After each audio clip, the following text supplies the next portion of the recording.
You are now entering a dangerous liberty zone where God-given natural rights are held sacred and exercised.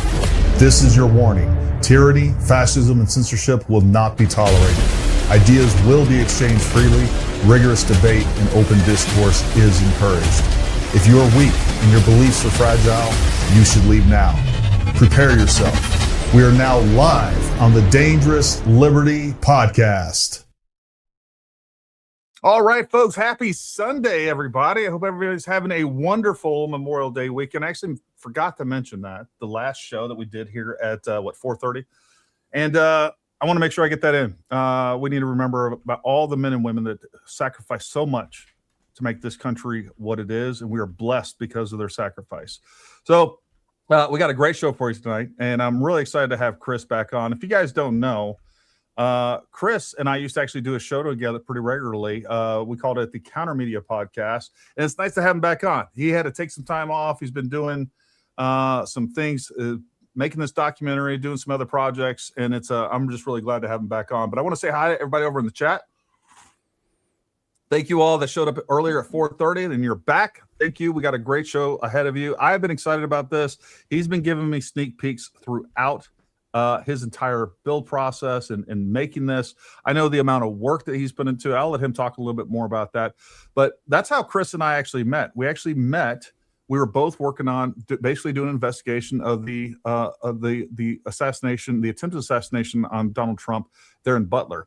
And so we kind of combined forces, compared notes, me, him, and several other people that we are still good friends. So without further ado, I want to go ahead and welcome Chris. Chris, thank you so much for coming on. Thank you for all your hard work that went into this documentary. I'm excited to kind of see some of the finalized version of this. I know you've been working on it. You're always saying, I need to work on it. But here we are. I think you got it completely done now, right? Yeah, all finished. Ended up turning into a big trilogy. At first it was just one documentary, but then it turned into like a 3-part sort of mega series, like 5 hours worth of content. Wow. And yeah, you know how long I've been working on it. Basically the whole time we've known each other. Been working, on and off for like a year or more. Yeah. But yeah, appreciate the introduction. And that is how we met. We were debunking some of the more out there kind of conspiracy theories about multiple shooters and shooters hanging in the trees and shooters over in this building and that building and through windows. A lot of nonsense that was out there. The drones that were actually flies and birds out there. And before we get too far ahead of ourselves, folks, make sure you go down in the description below. Number one, like and subscribe. You always got to do that. Make sure you share this content, but also down in the description is all of Chris's links to his social media, as well as the links to his documentary. Please go to his documentary on the different social media platforms and share that. This is really important because it really does tie into, I mean, we can take this so many different places. I'm going to let Chris kind of lead tonight where he wants to go, what he wants to show us. But that is the crazy thing of how Chris and I met. And, immediately once Butler happened, everybody was contacting me because, again, I'm, former sniper. That's where I first dipped my toe into kind of current events and doing an investigation into a major event like this.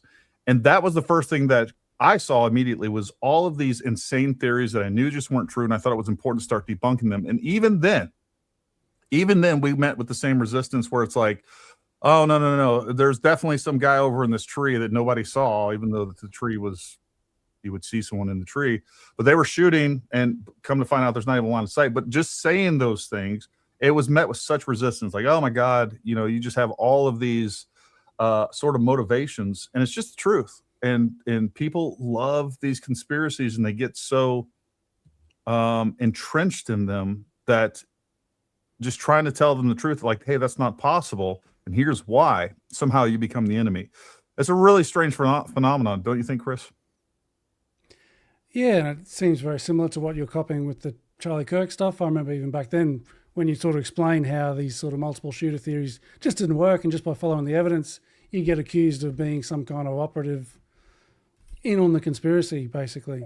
Yeah. But when you're really just going for the facts, and it's really quite frustrating because at first I'd try and debate with these people or whatever, but it was kind of frustrating, and I basically gave up at the end and just focused my time on making my own little documentary with the facts as opposed to dealing with all the various conspiracy theories. So, you know, props to you for sort of engaging with all the, getting in the muck with all the Charlie Kirk stuff. It must be a little bit unpleasant at times, because I remember Definitely interesting. even back then. Definitely interesting. Yeah, to say the least. But yeah, you know, you go into these things and you just think that you just go in with the assumption that people are going to be acting in good faith and they just genuinely want the truth. And there's just such a large portion of these people, and they're usually the most ignorant, that start pushing these things because they have a really flawed worldview on how things work, whether it's ballistics, whether it's explosive, whatever it is. And so they come up with these theories that are basically based out of, like, I don't know, some sort of James Bond movie, and they start pushing them. And then you try to explain to them as politely as possible, hey, look, man, hopefully we're on the same page. Hopefully we're both operating in good faith here. And, you know, that can't happen. And here's why. And of course, they immediately resort to just ad hominems. And it is wild to watch. You know, looking back at all those people, some of the main actors and all of that, I think most of the people that are still talking about that have come to the same conclusions that you and I had come to early on, based on the facts, based on the evidence. But none of those people have ever sent me an apology to say that, you know, because I said there wasn't drones flying around, these birds, and all this stuff was disproven later on. But has anyone sent you an apology? Like, hey, man, I got this wrong and I smeared you. And I even abandoned that theory myself, but I just wanted to contact you and tell you I was sorry for smearing you, even though I agree with your basic assessment now. No, not exactly. I've had maybe one person who I had a more civil sort of debate with that did actually come around and say, actually, no, you're right, and thanks for putting me on the right track. But that was sort of a rare exception. The more sort of bad faith conversations, it's never come to that.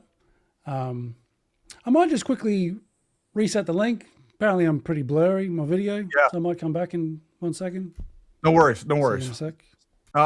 Folks, if you have any questions or comments, again, we'll prioritize super chats, but I'll try to sprinkle those throughout so we don't get too far ahead or away from those, but we'll try to DJ those questions and comments in whenever we possibly can. He's coming back in. He is coming all the way from Australia, so there you go. Their internet's ran by kangaroos over there. You know that works. And of course, he's also transmitting back from the future. It's Monday there. Monday morning sometime. That's much better, Chris. You'll have to reload all of the content you had out there. But we'll get to that in a sec. Yeah. No worries. So again, I just kind of want to put you in charge. You kind of take us on this journey, and I just kind of want to sit back, hear what you have to say, like what happened. And there's still a lot of questions, obviously. And I'm curious, in the time that we spent apart, we probably haven't talked that much, at least probably 8 or 9 months, just sporadically, but we haven't talked about the case. I'm curious to see how much your conclusions may have changed or evolved based on the deep dives, because you went through, well, just tell everybody like the amount of work that you went through putting all this together. Yeah, because basically as soon as it happened, I started working on it. I made a little mini documentary within the first 4 days, actually, that covered everything that we knew within the first 4 days. And then I started collecting every bit of footage I could find from around the shooting. And I was trying to sync it up to work out to the second when it happened, so I could sync multiple videos together, put them on a timeline.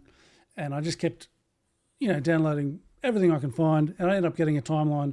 Basically, like there's about 2 or 3 hours long, where I've got a continuous timeline from about 5 p.m. to like 8 p.m., including every single bit of footage I could find. Some of it's kind of mundane, just footage of the rally, people listening to the music, waiting for Trump to come. Some of it's like the shooting videos. I've got all the police body cam footage and all that stuff, and I laid all that out. That took quite a bit of time.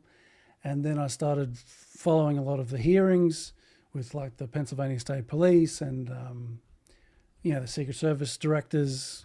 The previous one, Cheadle, she resigned pretty much as soon as this happened. And then her successor, Rowe, who was the acting director for a while. I sort of followed all these hearings, and I basically summarized them into a video, and we're trying to put them into my initial documentary, which was just showing the chronological order of the information as it was coming out, what we knew, when we knew it, and the evolution of that kind of stuff.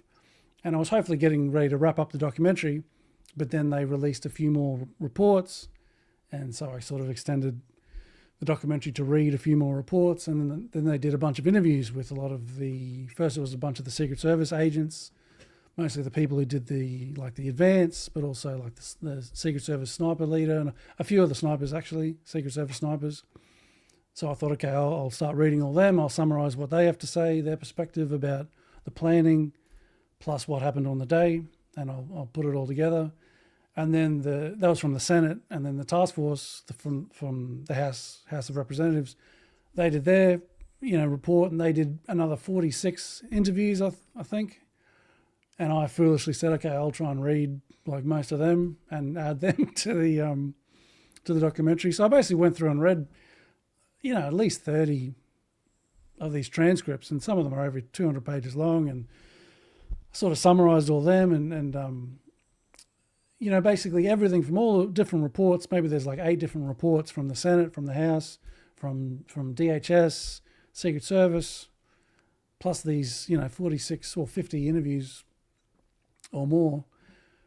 Basically just scoured through them with a fine-tooth comb and put them in a summary, and then had to try and figure out how to put all that information into all these videos. And that turned out to be, 3 different videos, about 5 hours in length, all up. I broke them up into 3 parts. The first one was sort of just the introduction, the initial information that was coming out, and sort of set up the next 2. And the next 2 parts, I broke them up into, the planning, what went wrong in the planning, like why wasn't that building covered? Why didn't they have people that could sort of stop people from climbing on the roof? Why weren't there sort of snipers looking in that direction beforehand?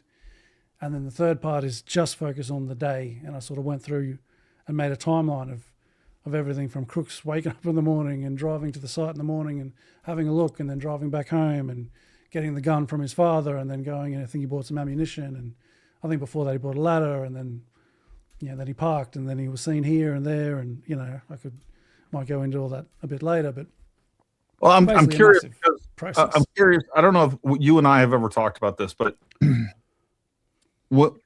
I went into the Butler assassination, folks, completely convinced that there was a conspiracy, and I mean an operational conspiracy to kill Donald Trump.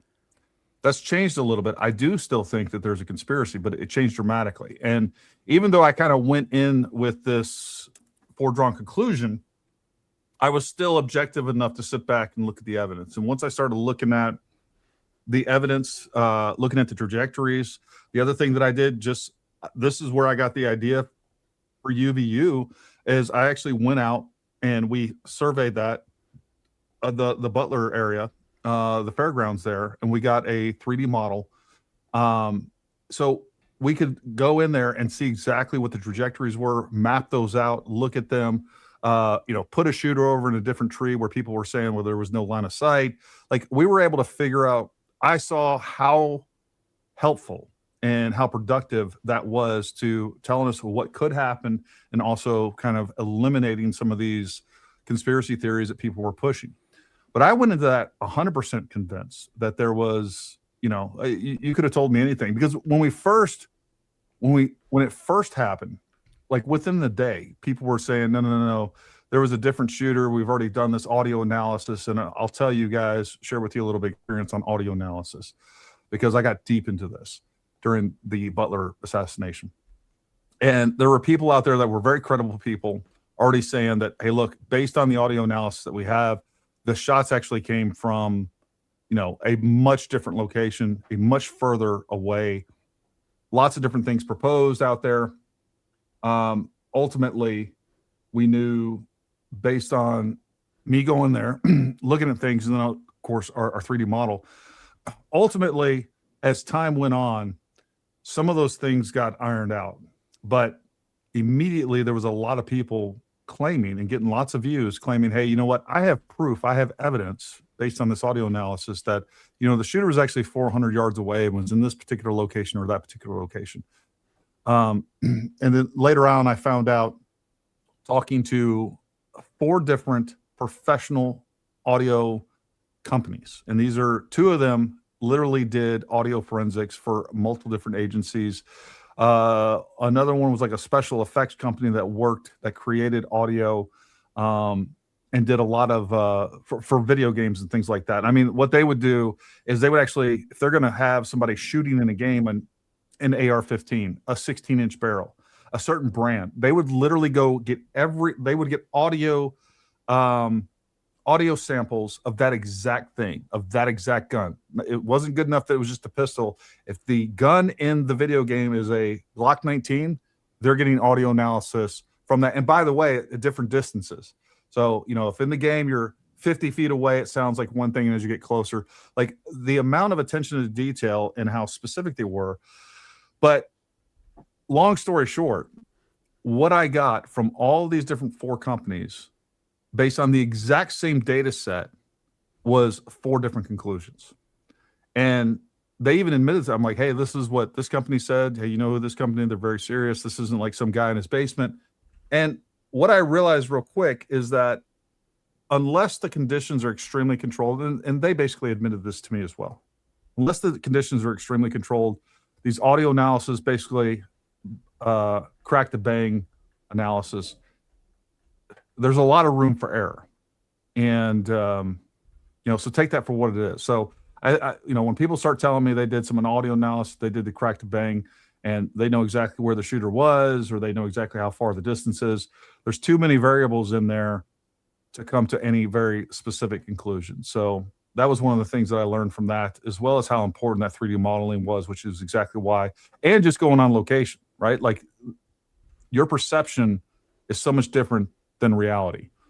But sorry, Chris, I kind of filibustered there for a minute, but take it from there. Like, what was your perception going into it? What did you think happened, and how did that change? Yeah, initially I thought it was very suspicious. I was very open to the possibility that there was some kind of conspiracy there, like they basically at least let Trump get shot. Like someone on the inside wanted Trump to get shot, because it just didn't make sense that Crooks could get so close to sort of an unguarded roof that wouldn't have been noticed during the advance planning process, that's like a risk. It's so close. It's got a perfect view of where Trump is. How could they leave it unguarded? How could someone get up there undetected and take a shot without being stopped? I thought it was some kind of a conspiracy. And that's sort of one of the main reasons why I started doing the video, because I wanted to sort of get to the bottom of it and sort of get the scoop on, all right, here's the conspiracy. Because there's a lot of big conspiracies out there, conspiracy theories like, I don't know, JFK or 9/11 or something, but they're so sort of massive, and there's no way I'm going to be able to dig in to all that and, really find out exactly sort of what's going on there and prove something definitively. But whereas this one, it was kind of new, it was fresh. I thought I can collect all the evidence, I can look into it. Yeah, we had lots of footage. Yeah. Like we had a lot more information on Butler day one than we do 40 years later, like what, over almost 80 years later, 60 years later from Kennedy, right? JFK. So like the amount of information that we get today versus we did so many years ago, whatever we want to, whether we're talking about JFK, MLK, whatever it is, RFK Jr. or RFK himself, like the amount of information that we have today because of these cell phones is much higher quality, the volume of it's higher, so we can get some real good information for the most part. And I would also say it's a lot harder to get away with these types of things than it was, 60 years ago. Yeah, so I was getting all that footage, especially because you could find out that the police saw someone on the roof and they got over the radio like 3 minutes before, and you can see all the police moving around the buildings, yet Trump's still there speaking. And I'm thinking, what's going on here where the authorities sort of know that there's a threat on the roof, yet they leave Trump in place. So I was collecting all the footage to try and see what everyone was doing, or, what they were not doing. And to get to your question of how my thoughts have sort of evolved, unfortunately, the more I looked into it, the less it seemed like a full-on kind of conspiracy. like there's plenty of mistakes that happened, and maybe too many to sort of accept as incompetence. But I mean, people can have their own opinions of that. But in terms of like, this was an op by the government or someone on the inside to kill Trump, the more I looked into it, I couldn't really find proof of that. So the more I looked, and yeah, certain things, like I'll probably go through them a bit later, but like that example of the police saw him on the roof and radioed about it, you can sort of find out why that didn't get to the Secret Service. Like it's not so much of a conspiracy. There are, you know, maybe a fault in the chain of communications and maybe some incompetence and mistakes and stuff. But a lot of the things that I initially thought that led me to think it was a full-on conspiracy, I've sort of found a few explanations for some of them. And that was actually kind of a bit disappointing, to be honest, because I put in so much time in this documentary. I felt the same. Like, number one, we had the Biden administration. I had already been convinced of how corrupt they were with all the different things that we saw from January 6th to COVID to what I still believe is the stolen election of 2020, the Hunter Biden laptop, so much deep state attacks on Donald Trump himself, the Steele dossier, Russia collusion hoax, all of these things. And like you, I can't completely rule out that there wasn't more involvement, but the evidence just isn't there. Now, what I'm still completely open to is I do think the conspiracy at a minimum, I think there was intentional withholding of security resources. On top of that, while simultaneously ratcheting up rhetoric against Donald Trump, they understood the threat against Donald Trump, and I think they intentionally didn't provide him the resources. So in one form or another, I do think it was, you know, an LHOP, let it happen operation. But, you know, the idea that we were first told that, hey, there was a professional shooter somewhere in this window, or that the ESR guys or the local sheriff's department were involved and they took the shot, and, you know, Thomas Crooks was a patsy. All of the trajectories only make sense from his location. And when you map those trajectories out of who was hit, the amount of rounds fired, it only makes sense from that location. But I'm sure we'll get into some more of that in a minute. Yeah, I've got a video I'll play pretty soon that sort of summarizes this, the main documentary I've got. And at the end of it, I've got a bit of the audio analysis, which in my mind pretty much proves that all 8 gunshots came from where Thomas Crooks was. Mm-hmm. I mean, there can be conspiracies sort of elsewhere. I can't rule out everything, but that part of it, it's like Thomas Crooks did fire those 8 shots. The audio sort of does show that. And with what you were saying before, like there is sort of, you know, people can do audio stuff very irresponsibly. I remember there was one video of, you know, someone was filming facing one direction when the first 3 shots went off, and then they started running and the camera turned around a different direction and they started moving. And then the next 5 shots sounded a bit different. And that was enough for people to say, well, there you go. They're from 2 different guns because they sound different. And some people would sort of look at like reflections and stuff. And it's like, you know, the way the camera's moving and the way the sounds are bouncing off certain buildings and stuff, that can muddle things up. But still, there are ways that you can work from the audio that, like, yeah, the 8 shots came from here. The 9th shot came from the police officer on the ground. You know, the ESU guy on the ground, and the 10th shot came from over here, and you can sort of map these things out. And I've also got in this trailer that I'll show. Yeah, go on. Well, no, I was just going to say, like, I think the problem is you can create an interpretation of audio analysis that will essentially come out to whatever you want it to be. Because one of the biggest things that we have to deal with is muzzle velocity. So if you have muzzle velocity off, or you increase it or decrease it, that's going to shorten or lengthen the amount of time from crack to bang, and also push out the distance. So, like, unless you have a accurate muzzle velocity, like, it gets really hard to determine the distance, especially. And what we saw with a lot of people is, like, they basically were picking spots out, and then they were creating the information that would verify what their conclusion based on the audio analysis. That's what we saw. And what I did was like, hey, I know this is a AR-15. I bet you the muzzle velocity is around 2,700. And when I plugged that in there and did my own audio analysis, it went right. I don't remember what the exact number was, but it went right back to exactly where Thomas Crooks was. But that was another big thing too, is like, was the sound. Oh, well, the first shot sounded different from the second or the third. I don't remember which one it was. But also he was shooting from over the edge of a roof.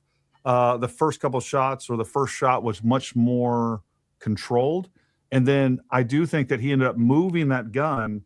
And once he starts to move that gun, now we have more of that sound reflecting off that rooftop, and it's going to change the way that it sounds. And those are things that I experienced in combat, where, you know, I hear somebody shooting from a window, then they back off that window, and they're shooting again from inside of a structure, and it sounds completely different.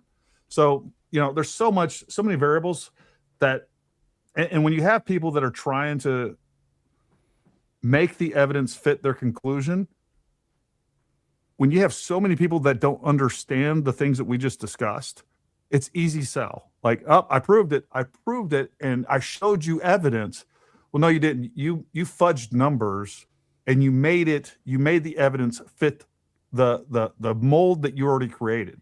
And that's like, you can take that, if you have any credibility, you can move those things around, and you can present and fool people into whatever you want to fool them into. Yeah, and even with the second volley or the 5 shots, even the fact that they were a lot quicker can throw people off in terms of you're not getting the reflections and stuff, because the first 3 shots you have a certain sound to them, and then you hear the after effects, but because the shots are a lot quicker, you don't get those after effects, and even that just psychologically can sort of play with your mind to think, oh, this is a lot different. And there's just all these kind of variables which will tell you, you know, there's many reasons things sound different without being a multiple shooter somewhere else. And even if you listen to something like that and you think, okay, it sounds like there's 2 different shooters, that might be enough to warrant further investigation. That in itself is not proof of anything. You'd need to go, oh, they sound a bit different. Maybe I'll look into it a bit more. But just with, you know, you've got the multiple microphones, and you can sort of triangulate like the distance to the shots, and like what's the speed of sound and speed of bullets and all this kind of stuff. And, you know, you can sort of work out where the shot sort of came from. So I've got a little bit of that sound stuff in this trailer that I'll play soon. But then I've also got I've got a map where I just draw lines of where Crooks is and where all the victims are. You've got, you know, Crooks on the roof. You've got Corey Comparator, who was shot and killed in one of the stands. And then a bit further, you've got Trump. And then on the other side, you've got the other 2 victims. And it's basically a straight line. Yeah, there's a little variation, a few degrees in the angle. But like, it's just, everything points back to Crooks. So I was sort of from the very start, and that's when we sort of first met, I was already there that it's a single shooter. But I sort of had a lot of other questions that I sort of went through. But even a lot of them had some sort of explanations. But I don't want to be too much of a buzzkill with it, because there were a lot of mistakes, and I might have a bit of a cover-up, there's something I found which I'll discuss with you a little bit later. And I'm curious to know what your take on it is, because basically one of these transcripts is missing, is being withheld. Actually, I may as well explain a little bit while I mention it, because the task force, they've got these 46 transcripts, and they say we've interviewed 46 different people and we released all the transcripts. But there's only 45 of them that are available. And if you read through the report from the task force, you can work out which one it is. Because as they're going through, they're like, you know, this person said this and this person said that, and they've got the footnote. And you go down to the bottom of the footnote and it'll say, this is from the interview with this person, all on page 32. And, you know, you can go to the interview and you can read the source of whatever the report is saying. And every single one that they mention, you can go and you can look at it, except for one. One is the ESU commander, Edward Lenz. He was in the local command post sort of as a dispatcher, he's talking to the police and talking to his guys in the ESU for some reason. And there may be a logical explanation for it, but I haven't really been able to come up with one. They've withheld that, and there's no real explanation for why they've withheld that one. And he is, in my opinion, he made the biggest mistake of the day. And he was asked about that mistake. And I'll probably get into it a bit more, but that mistake basically is when the police noticed Crooks running along the roof, they radioed to this local command center, to Edward Lenz, and he heard it. And he had been speaking to his ESU snipers in the AGR building all like for the last 45 minutes or so. You know, because we've seen Crooks, we see him again, all this kind of stuff.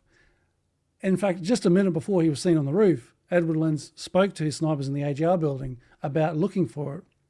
And I detail this in a lot more detail in the documentary. But like at 6:07, Lenz speaks to his ESU snipers in the AGR building, sort of just behind where Crooks was. And then, talking about looking for him. And then a minute later, the police see Crooks running along the roof and they tell Lenz about it. And you would think Lenz would then update the people he's been speaking to, like, hey, you know that guy you're looking for? Turns out he's on the roof right next to you. So just look out the window and you'll see him. But for 3 minutes, he never once got back to his ESU snipers that were right there. Like he knows someone's on the roof. He knows his snipers in the ESU are in the building just behind that, the 2-story building behind where Crooks was. And he never updated them to have a look. And I'm not sure why. And this is one of the things that got me early on. Why didn't he do that? So when I started trying to read through the interviews, that was one of the ones I wanted to look at the most. Okay, let's see. Hopefully that guy gets interviewed and they ask him, why didn't you tell your people? They could have looked out the window and seen him. They had 3 minutes to stop him. Why didn't you do that? And that's the interview that's been missing. And not only is it missing, because you can tell from the report, they do mention it in the report. They say, yeah, this guy, he didn't, tell the snipers about this that were right there. And you go to the footnote and it references his interview that's missing. Everyone else, you can go and check it. And it references like 12 or 13 pages. So he's got an interview, and for about 12 or 13 pages of it, the people from the task force are asking him about not calling. And I would love to know what his explanation was. The only thing I can really think of is just that it like slipped his mind, because he did call the Secret Service to inform them that's the right thing for him to do. But he had 3 whole minutes. He could have also, it's like equally as important, maybe not. Well, it's hard to work out what's more important, because, get it to the Secret Service. They may want to take Trump off the stage. There's a little side tangent there. He passed it on to the Secret Service, but the message didn't actually get through to the agents on the Secret Service, but that's another thing we might come to later. But in terms of calling his snipers, he didn't do that. And he was asked about that for at length in his interview. And I'd love to know what his explanation was. And that's the interview that they've pulled, the one out of the 46.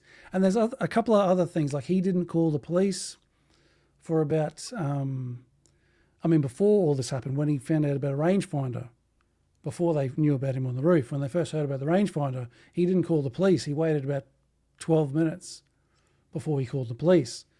And as we'll probably see in some of the videos, the police get there like about a minute too late. Like they get there, Crooks has just got on the roof and they just miss him. So 12 minutes could have made a world of difference. And there's another, I think, a potential mistake that this Edward Lenz did. He probably would have been asked about that. He had also had something to do with setting up in a separate command post. That was another issue. They had 2 separate command posts. So, things would have to go from the police to the local command post, and then from the local command post to the Secret Service command post.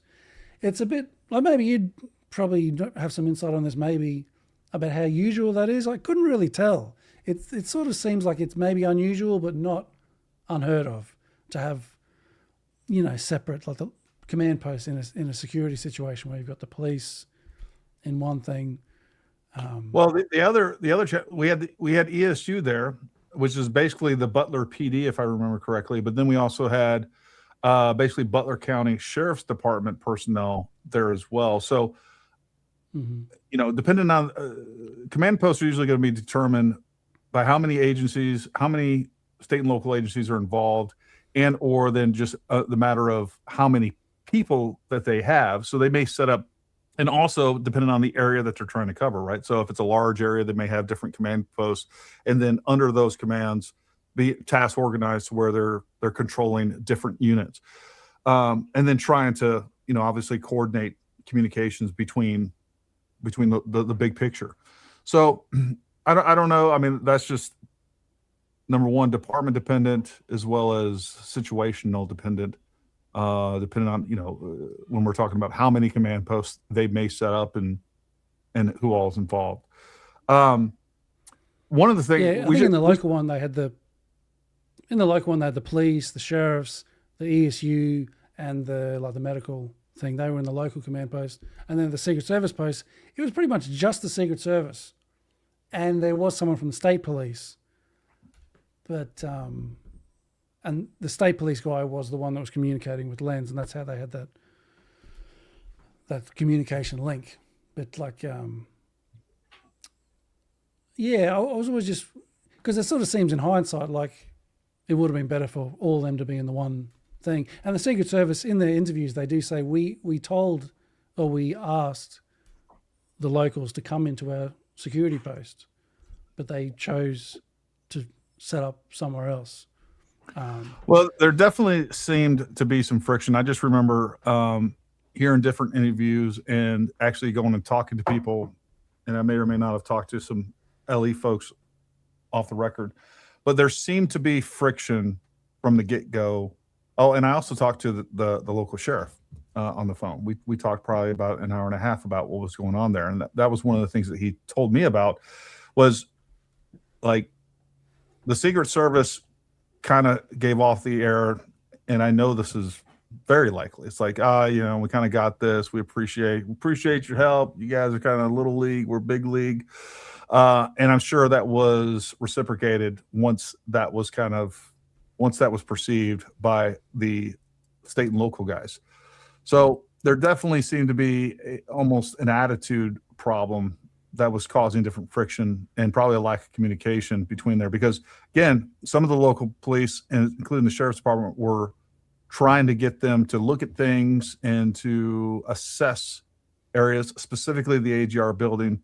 And they were like, yeah, we got that. We'll check that out. We'll meet up with you guys tomorrow. So,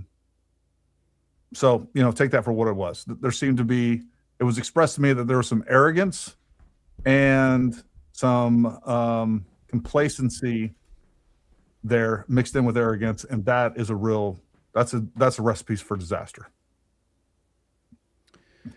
Yeah, I remember because I had the whole section where I sort of went through a lot of the planning, and there was a lot of blame game from the Secret Service and the locals after, and there are quite a few examples of when the locals in their interviews they'd say we told Secret Service this, and then you go to that Secret Service person's interview and they'll say no, they never told me that, and that happened quite a few times.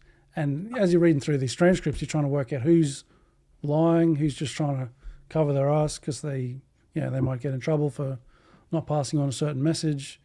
One of the Secret Service persons was told by the Pennsylvania State Police that they didn't have the manpower to park a car or at least cover the AGR somehow, and they basically said, we'll cover that in other ways. And then there was a lot of misunderstandings, it seems. I mean, this is if you take them at their word, misunderstandings about extra coverage that was going to be there. So you had the three advance agents, these three women that were doing the main part of the advance, and they were told they were under the impression that we've got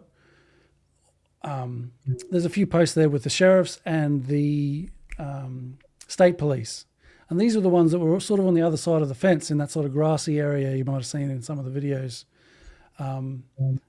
And the advance agents were saying, they've sort of got that building covered, but they were on the other side of the fence, and they couldn't get there. They couldn't even see around the back where Crooks climbed up, let alone get there to prevent people from getting up.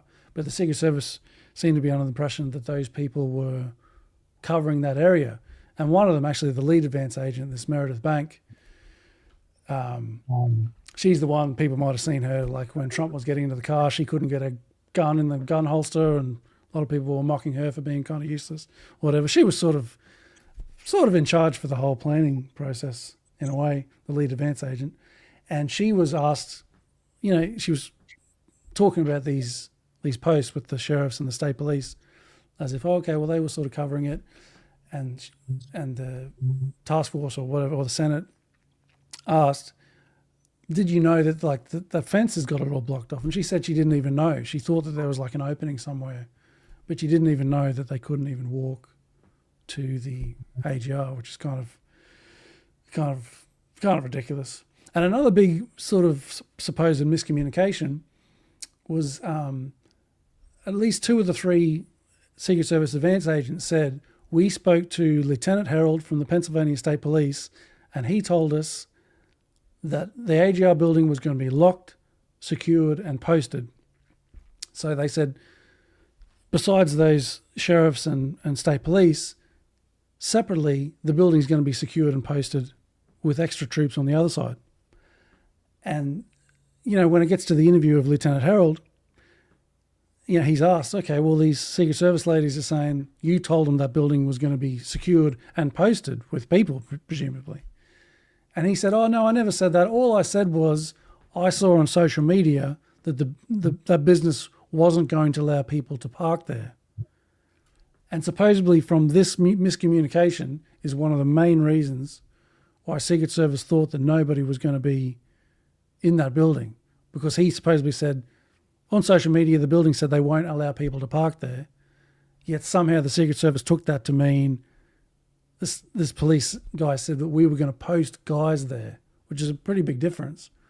And it's one of these things where you don't know who's lying, who's telling the truth. That's just one of the many sort of stuff-ups where it's miscommunication or lying or who knows what, but just another reason why that building, there was no one around that building there.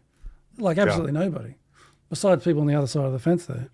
There were people. All right, so just to orient everybody, I don't, some of you may have never been familiar with what was going on with Butler. Some of you may have forgotten, but basically we have this building right here. This complex is the AGR. It's American Glass and Research or something like that. I can't remember now, but this is exactly where Crooks was. This is exactly where Crooks was. And he was coming from that. So this is the AGR building. We're going to see footage. I'm sure you have Dave's footage in here somewhere, but you're going to see footage from people over here, and understand that this is kind of down in a defilade. Everybody sees the elevation that slopes away from this fence, but you have this fence here, and there's a bunch of spectators lined up against that fence. And then you did have some of the ESR guys. One of the guys that ended up shooting Crooks, the first shot, he was actually somewhere around in here. I have his location somewhere, but right around in there. And he actually ended up shooting Crooks in the shoulder, and actually broke his stock. And those are things that I covered and whatever else. But then you have Hercules 2, this location that was actually supposed to be covering this area. And then you have Hercules 1, which ended up actually taking the shot. And the problem that Hercules 2 had was, and I know these we're not seeing these in 3D necessarily, but this was a block to the line of sight to Hercules 2. And so what ended up happening is that what we now know is that Crooks essentially climbed up onto this building over here using that air conditioner, came up here, and then was able to just kind of look, and then he used the cover and the concealment of these trees to move into position. And the problem that we had is that, number one, Hercules 2 couldn't see him as he's moving into position. And Hercules 1, their sector of fire, and what they were actually looking at was the other direction. The other direction. What they should have been doing is doing cross coverage. That would have been much more effective. But they were essentially looking at from over here to over here. And clearly there's different structures. There's all kinds of people out in these directions that did need monitoring.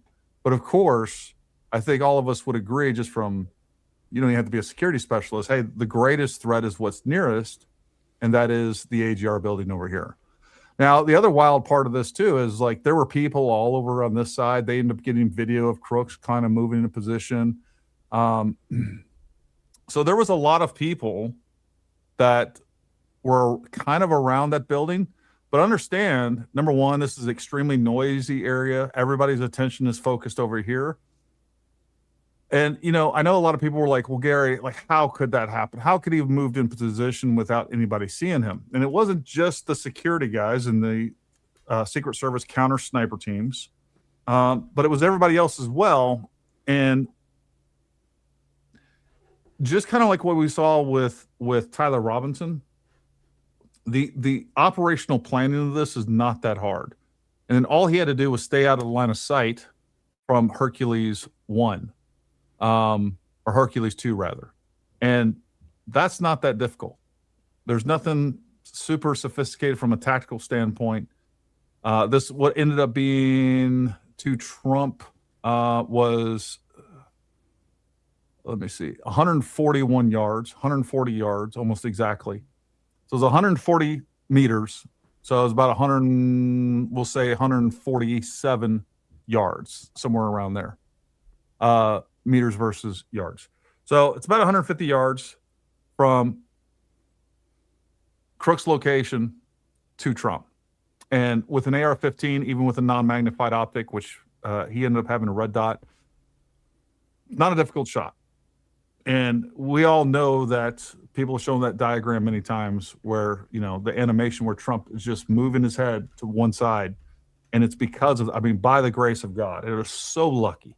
It's so lucky that it came so close that it grazed his ear, but didn't hit Trump. So, and I have my own theories about that. We can talk about those, but going back to yours and what you have covered in the documentary, Chris, did you want to play the trailer or one of the videos? Yeah, actually, just a bit on what you said there. Maybe zoom out a little bit. So show Hercules 1 and 2 plus where Crooks was on your little on your map there. Because I was sort of going through this, and I actually used. I felt that was very condescending. Well, your wonderful, incredible map that's just an absolute benefit to society, and you know, let's all thank Gary for presenting this to us all. Little map, pathetic little map. But yeah, because I remember you sent me this. Never seen a map so little. I mean, it's not even. It's only like half a screen, really. I mean, you call that a map? What kind of map? That's not a map.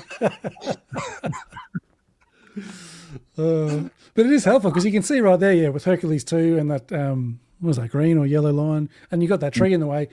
You do have your drone footage, which I used, which you were kind enough to let me use in some of the documentaries, because I was going through this with the planning because Hercules 1, so there were 2 snipers on each of these. Hercules 1 was a pair, Hercules 2 was a pair, and in Hercules 1 had the team, the leader, and he did the advance process.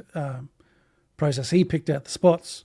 The guy that was one of the guys, John Marciniak, he was on Hercules 1 there, and he was sort of asked if he knew, because yeah, as you said before, Hercules 1, I think in the transcripts they say, yeah, Hercules 1, we were covering the 12 to the 9, and Hercules 2, they were the 12 to the 3.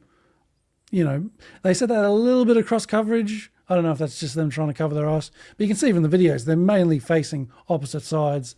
Yeah. And I sort of have a lot of the quotes in the documentaries, and because they interview 3 of the 4 snipers, and I've got quotes from all of them in the video, and they said, yeah, they mainly focus to the side. So no, so really? They interviewed both of Hercules 1 and Hercules 2. They only interviewed one of them, and they interviewed, I think, those 3, some of them twice, from the Senate and the House Task Force. But yeah, there's one of the Hercules 2 snipers that was never interviewed at all. Yeah, for whatever reason. But the Hercules 1 team leader, he was asked multiple times by the Senate, by the House Task Force, and also in a internal Secret Service interview that was mentioned in one of the reports. And of course he's asked, he's like, did you know when you got up there on the roof 3 days beforehand and you sort of had a look around and you picked out your positions and you did your little grid and part of, did your paperwork and all that kind of stuff, did you notice that Hercules 2 couldn't see a good chunk of that roof? And he said, well, he gave conflicting answers. He gave 3 different answers. I'm not sure if I remember all of them. I've got them all in the documentary, but at one time he said he noticed straight away, but he thought it wasn't a problem because he could see it. But of course, as we've said, he was facing the other direction.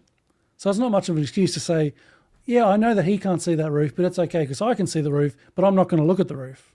Yeah. You know. And then on another interview, he said he didn't notice while he was up there. He noticed when he got back and he was doing his paperwork. Yeah, maybe a small discrepancy or whatever, but he noticed when he was on the roof. He didn't notice until the night after or something like that. And then on the third interview, I think with the Secret Service internal investigation, he sort of, according to the report from the Senate or task force, I forget which one it is, I've got it in the video, supposedly he gave an answer which sort of gave the impression he never even knew until after the shooting. Which it's hard to say. I would guess that's probably more likely. We'll play that in a sec. That's actually. Yeah, it was looking pixelated down in the and I actually just put it up there. I just wanted to see if it was going to look pixelated. I didn't mean to play it, but anyways, go ahead. Oh yeah. I think it's probably likely like he just didn't notice that those guys couldn't see, because it doesn't make sense, his excuse of, I did notice, but it's like, I didn't think it was much of a big deal because me and my partner on Hercules 1, we could cover it. Because, of course, the follow-up question is, well, but you guys were looking in the other direction. So you obviously weren't covering that. So I think that was him trying to cover his ass when he really just never noticed. But no matter which one it is, he sort of stuffed that up in the planning, because none of those snipers could see where Crooks ran. And that's another reason why initially, and I mean, who knows, but initially I thought maybe that's proof of some kind of inside job or whatever, because how does Crooks know he just happened to run along the blind spot? You know, is he just lucky, or did he somehow know? I would guess he sort of just got lucky with that, but I don't know. That's something for people to consider. Like, how did he run on the exact blind spot where some snipers are looking the other direction, and the snipers that are looking in his direction, they've got the tree in the way. And the other snipers that are in that building, with your map, there was the two-story building behind it. That's where there were extra local snipers, the ESU snipers. They were sort of a bit further down, and they couldn't really, I mean, if they sort of put their head to the window, they could see, but where they were looking out, they couldn't see him either. So where Crooks was like the perfect blind spot. And look, I think there's a good chance he sort of just got lucky with that. But look, I can understand why people would say, well, there you go. Like, how did he know exactly where to go where he wouldn't sort of get seen? Yeah. Well, I think it goes back to, was it Hanlon's razor? Do not attribute to malice that which can be explained by incompetence. Yeah. I think that the reason that razor exists is because it does explain a lot, and especially when you're dealing with a dynamic environment. And I'm not saying that's an excuse. Those people should be held accountable. And of course, anytime there's a government agency involved, you're almost never going to see accountability one way or the other. It does lends itself to additional questions that I think are fair. And again, I think look, at the end of the day with Tyler Robinson, folks, like, we now have such a clear picture. If everything turns out to be true, and so far that the government and the state has presented, the timelines, and this isn't just like somebody making things up. They're going to have evidence of this, so that they have cell phone location data. They're going to have surveillance footage data. Like, we have so much information. There's almost no room to kind of shoehorn something else into the whole Tyler Robinson and Charlie Kirk assassination. We have more information about Tyler Robinson, Charlie Kirk than we've seen with any other, crime that had such media attention, right? Almost all the gaps, all the information gaps at this time are filled between all the court documents that we have. And that's not even all the evidence. We haven't even seen probably 1/10 of the evidence that they actually have. But it's listed, and we know what they have. And so you can come to a reasonable conclusion based on that. And they're going to have to show this. and it's obviously reasonable to conclude that they have this and they're going to show this, and or the defense would already have filed motion saying, hey, this evidence doesn't exist, or they have problems with the validity of the evidence. We haven't seen that. They probably haven't gone through it all. We know that. But again, there's just no room for any real conspiracy. Especially when we're talking about different shooters and some of the other things that's been proposed. Now, with Thomas Crooks and the Butler situation, there are so many gaps of information left. There are so many anomalies that are unexplained, like how fast they ended up once he was killed, and then they ended up incinerating his body, cremating his body. I can tell you right now, I went through the coroner's report. They got a lot of information in that coroner's report. I did a video on that. They got a lot of information on that wrong. And it's just basic stuff that I can tell you for certain that medical examiner got wrong. What he attributed to the 2 different rounds that hit Tyler Robinson is completely wrong. I may pull up that video and go through that. I don't know. But regardless, there are just so many questions left unanswered. And I think part of that is intentional. And I still have a lot at a minimum. My suspicion is that somebody actually targeted Thomas Crooks for radicalization online. And then we do have additional evidence with that. I don't know, but yeah, we really don't know too much about him. That's the thing. As I read all these, hundreds, thousands of pages of reports and transcripts, there's really nothing about Crooks in there. No, you get a little bit of a mention. The ATF interviews the parents the night of, and the dad says something about like he argues both sides and he's not sure whether he supports Trump or Biden, and he's a history buff and a bit of a loner and a couple of things like that. That's basically all it. Oh, and there's a mention of him maybe posting something on social media. Yeah. But there's like nothing. There's really nothing. We don't know anything about him. A little bit more came out more recently after the interviews about some social media posts on YouTube and a few other pages, but there's really not much that we know. Have you listened to the 911 call that his father placed that just recently came out? Yeah, I've included that in the documentary. That was actually, I got that from, because I was going to mention, I think I don't know if it's the Ken Silver in the chat, but I was going to say, mention something before, a comment he made. But yeah, Ken Silver and I think someone else released that phone call. And I actually included it in the documentary. I got that from Ken, as well as all of the audio of the radio transmissions from the police and the ESU and the sheriffs. But the reason I mentioned Ken, because he said before up in the chat, like, I don't know, 4 minutes ago or something, as we were talking about the Hercules, he said, my problem is the Hercules 1 repositioned to face the AGR over a minute before the shooting started. Is Ken in the chat? I didn't even know he was in the chat. It might be. If you go up to 10:54. Okay. Well, I think that might be the Ken. So hey, Ken, if you're watching, thanks for your help. Ken, he's actually just put out a book. If you're watching, more importantly, Ken, I'm dropping a guest link. This is for Ken only. Nobody jump in here that he ain't supposed to be. But I'm dropping a guest link in the chat.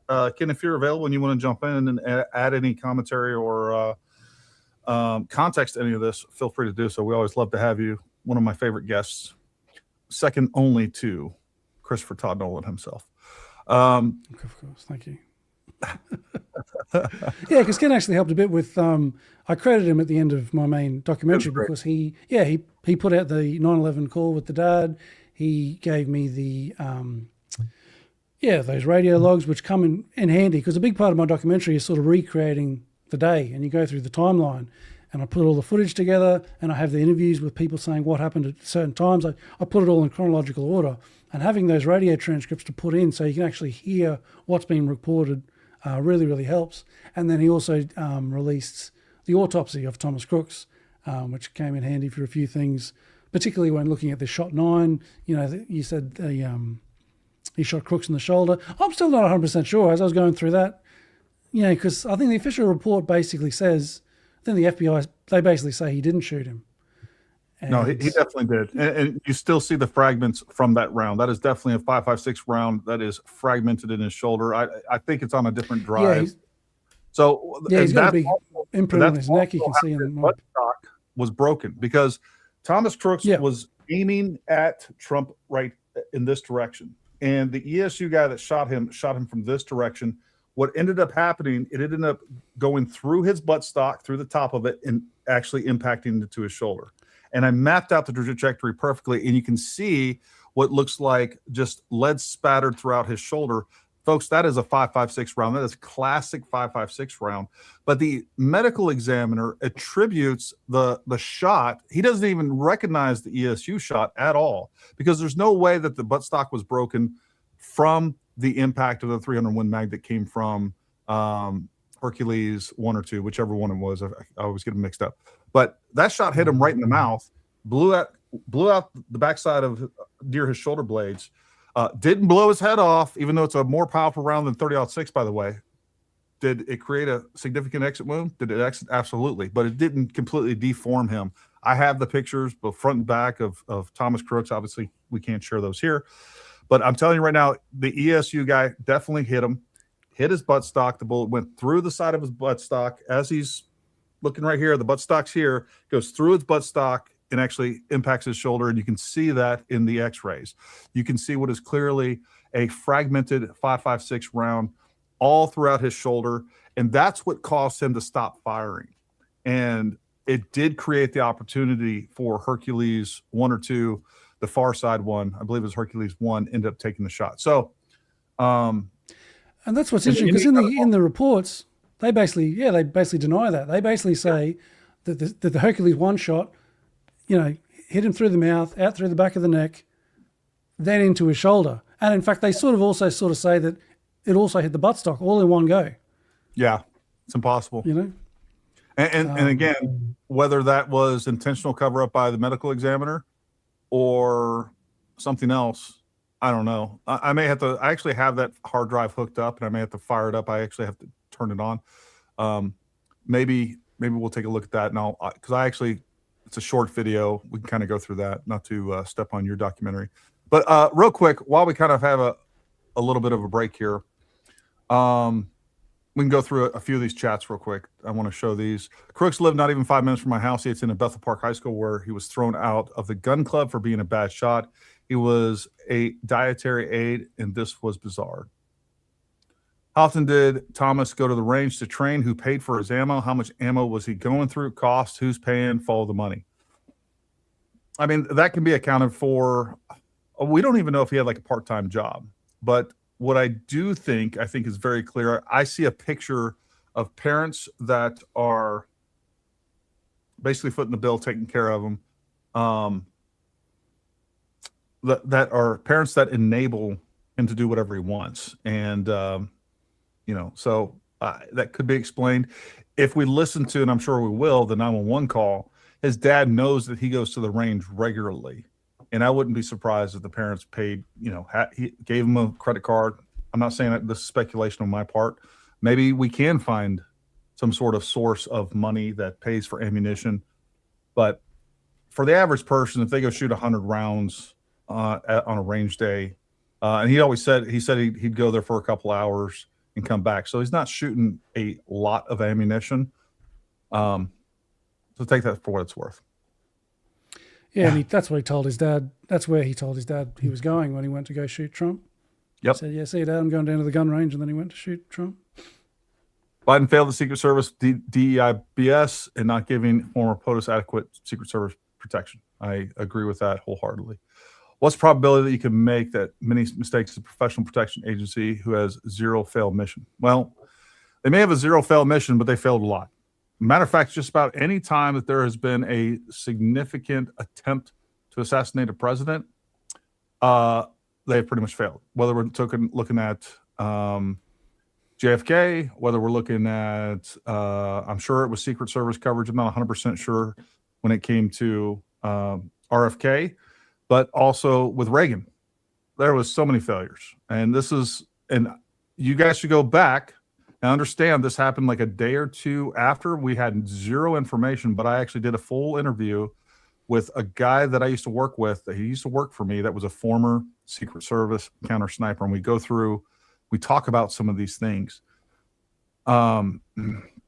Secret Service is the highest level of protection. But there's a big difference too between the detail that Trump had versus what a presidential detail will have. Hugely different by an order of magnitude. And that was one of the things that we discussed with my friend that was former counter sniper team member, is he basically was saying, look, he should have had a Secret Service detail that was on par with a presidential coverage. They actually provided that for the first time to a candidate when Obama became the heir apparent and became, the DNC candidate. They gave that to him immediately, a significant amount of more coverage than a regular candidate would have. And Trump was in the same boat because he had already been president and he was so hated, right? They were saying that he was a racist, that he was a Nazi, that he was Hitler himself. So, folks. Yeah, they did give him a little bit more than a standard former president. Because they activated the Secret Service snipers, which usually don't go to former presidents. I think they gave him a counter assault team, but they didn't give him a counter surveillance unit. Now, yeah, so he didn't have Jill counter Biden had a or surveillance. And Jill Biden. So there's two things. There's surveillance detection. So out there doing surveillance tech, you can call it counter surveillance if you want. So they have surveillance detection teams, and then they normally have counter sniper reaction teams.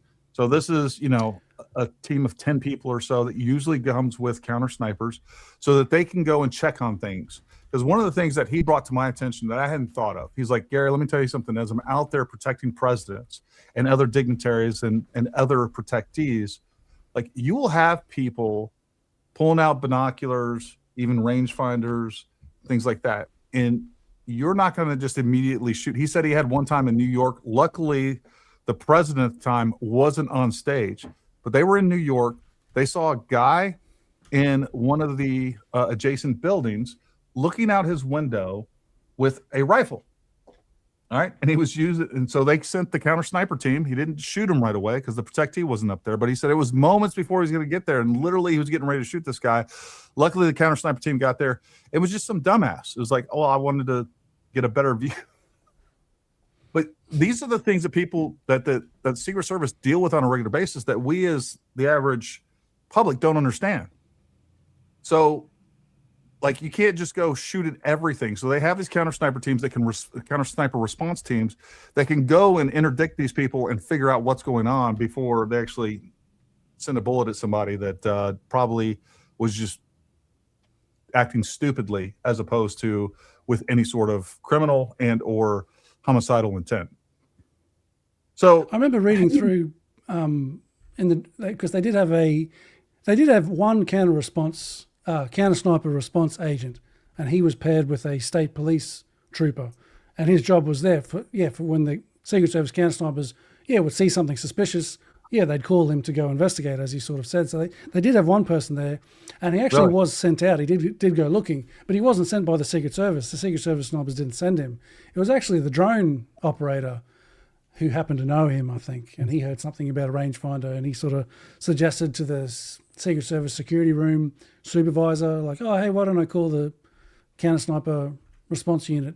And apparently that's unusual for someone else who's not a Secret Service sniper to send him out. But they did have one pair of response agent. That's a whole other story too. I do have a section in the documentary that explains. Hey, Ken, how you doing? Hey, how's it going, guys? Thanks for jumping in, man. Good to have you. Yeah, I'm enjoying the show. On releasing the book. Yeah, thanks. Congrats on the book. How's that all going? Oh, thank you very much. Yeah, actually, I'm in D.C. now. I'm going on OAN on Tuesday to promote it a little. So did about a 7-hour drive and was about to go to bed, but then I tuned in, and so had to start weighing in. So thanks for letting me kind of button. No, because I noticed a comment there about Hercules turning around a minute before. I might show later because I've got a bit in the video. You can sort of see exactly when they turn around and why they turned around, because supposedly they heard Hercules 2 saw the police action and they put on the radio, something's happening at the 3 o'clock. And both Hercules 1 says they heard that and that's why they turned around. I'm not sure if that's true. It looked like on the footage that they themselves saw the police. But either way, they did turn around about a minute or so beforehand. But you can sort of see it because I've sort of synced up the footage of Crooks running, and then he turns around, and it looks like they turn around just at the exact second when he gets to that last roof, and I think gets down and starts crawling up the roof. So it could be that if they would have turned around maybe 10 seconds earlier, they might have seen him running. But I think you look at the footage, it looks like they turned around just at the moment where he finished running and he just gets down. So it's like a tragic kind of like, oh, almost, if only they turned. That's what it looks like to me. I'll probably play the footage a little bit later, but that's the impression I got. They turned around everybody's just on too the edge late. of their seat waiting for footage. And Ken, I don't know if you got something blowing AC or something on. There's some background noise, so I muted you a little bit. But anyway, there you go. So if you're not talking, just stay muted for us. But Chris, let's play a video. Let's give the viewers something to look forward to and to actually go watch your full documentary, all 5 hours worth. So which one of these videos would you like to play first? We got real time down here, shooting timeline. Yeah, basically, because I'm thinking of two. I probably want to play both of them. I'm not sure which one to go first. Real time is like, I've basically got the last 10 minutes from when Crooks takes the stage, and it's just in real time, and you just watch Crooks taking the stage, then you see, Trump takes the stage, then Crooks goes on the roof, and then you see the police, and you see it all happening in real time. And the other video I've got, the shooting timeline one, that's sort of the summary of the whole video. So maybe if you just want probably the real footage, maybe just go real time.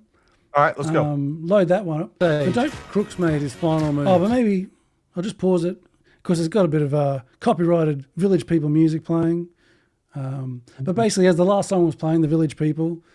So this is where I've sort of put in the text from the interview. So this is an interview with the snipers, and that picture on the right is him looking out the back window, and this is where he sees Crooks. So just as Trump is taking the stage, Crooks goes to this picnic table, and he's got a backpack, and then he sort of runs backwards towards where that orange mesh is round the side. That's where the air conditioner is.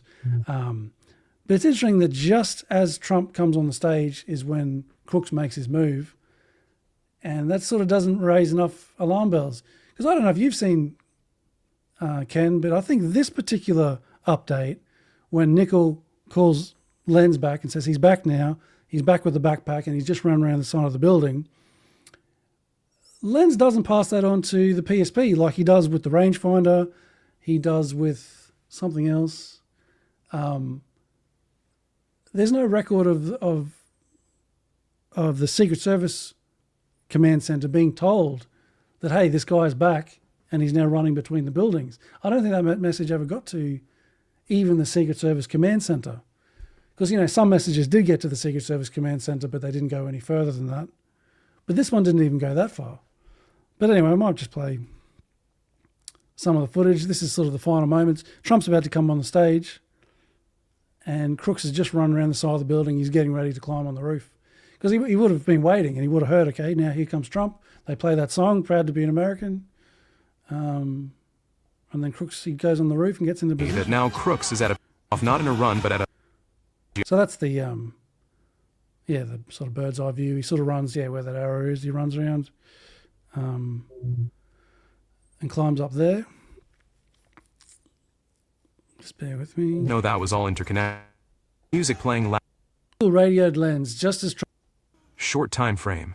Nickel radio. Yeah, so he was sort of asked, so when you saw Crooks, was this just before, how long before Trump came on the stage? Oh, short time frame. So sort of just beforehand, and then like a minute or so later, this is when you can hear Nickel on the radio.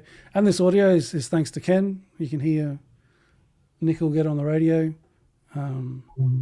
Lenz, just as Trump took the stage, incorrectly reporting that Crooks was heading through the buildings towards Sheets. The next president of the United States, President Donald J. Trump. 4 Sierra 2, man. 4 Sierra 2, good. So I sync them all up to the Subject's second. in between the AGR buildings. He's got a backpack now. He just went towards Sheets. Copy. Has a backpack down between the buildings headed towards Sheets.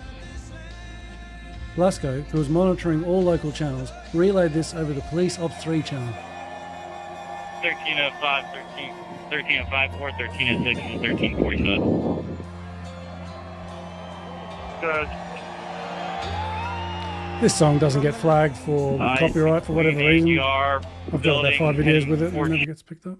I'm not worried about it. If it does, it does. I'm not couldn't care less. Has a backpack. Okay. We have 2 officers. They want them detained, correct? I think there's something special about just having all the footage lined up in order, so you sort of just watch in real time as it happens, and you hear all the radio transmissions coming in as they came in. The Senate interim report states that at approximately 6:03 to 6:04, Lenz called Alea again. Real quick, Chris, do we have a link to this video? I don't know how it's coming through on your side, but on our side, it's very, very pixelated and choppy. Is that on your? Okay. Is that on your YouTube as well, or no? Yeah, better one's probably on my. If you go to my Twitter. Okay. Yeah, go 3 down. There's one that just says the Trump shooting in real time. All right, hold on. Maybe if you could play that one. Yeah.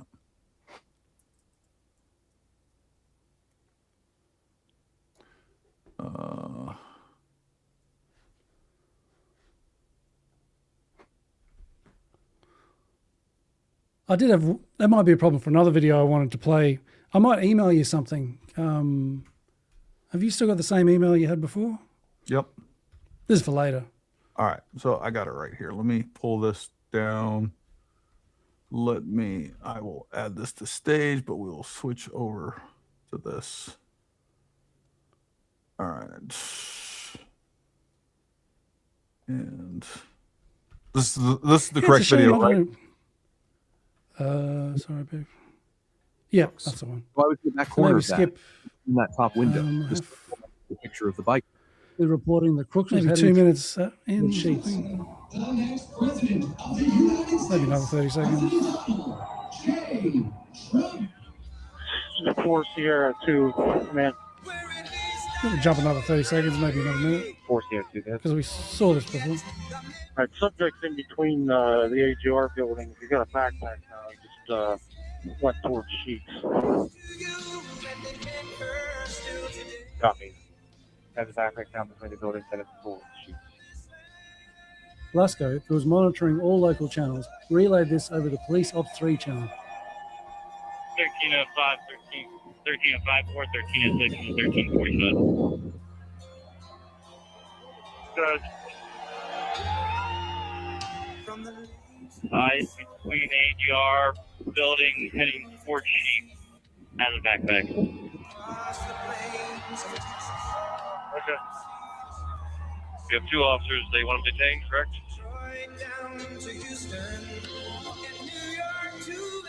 Yes.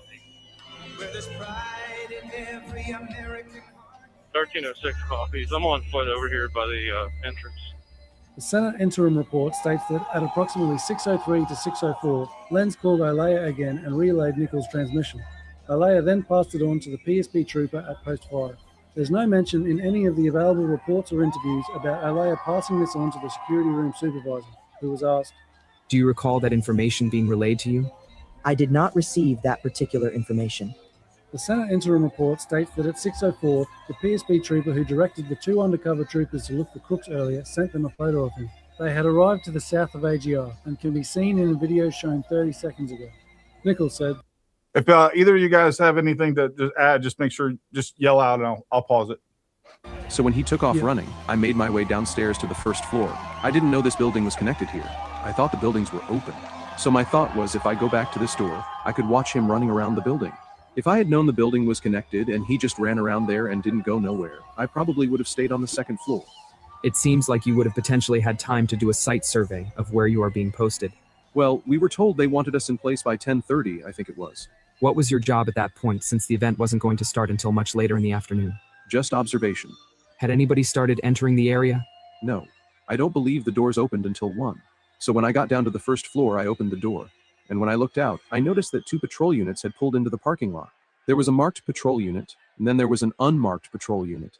The officer in the marked car had got out and started walking towards me.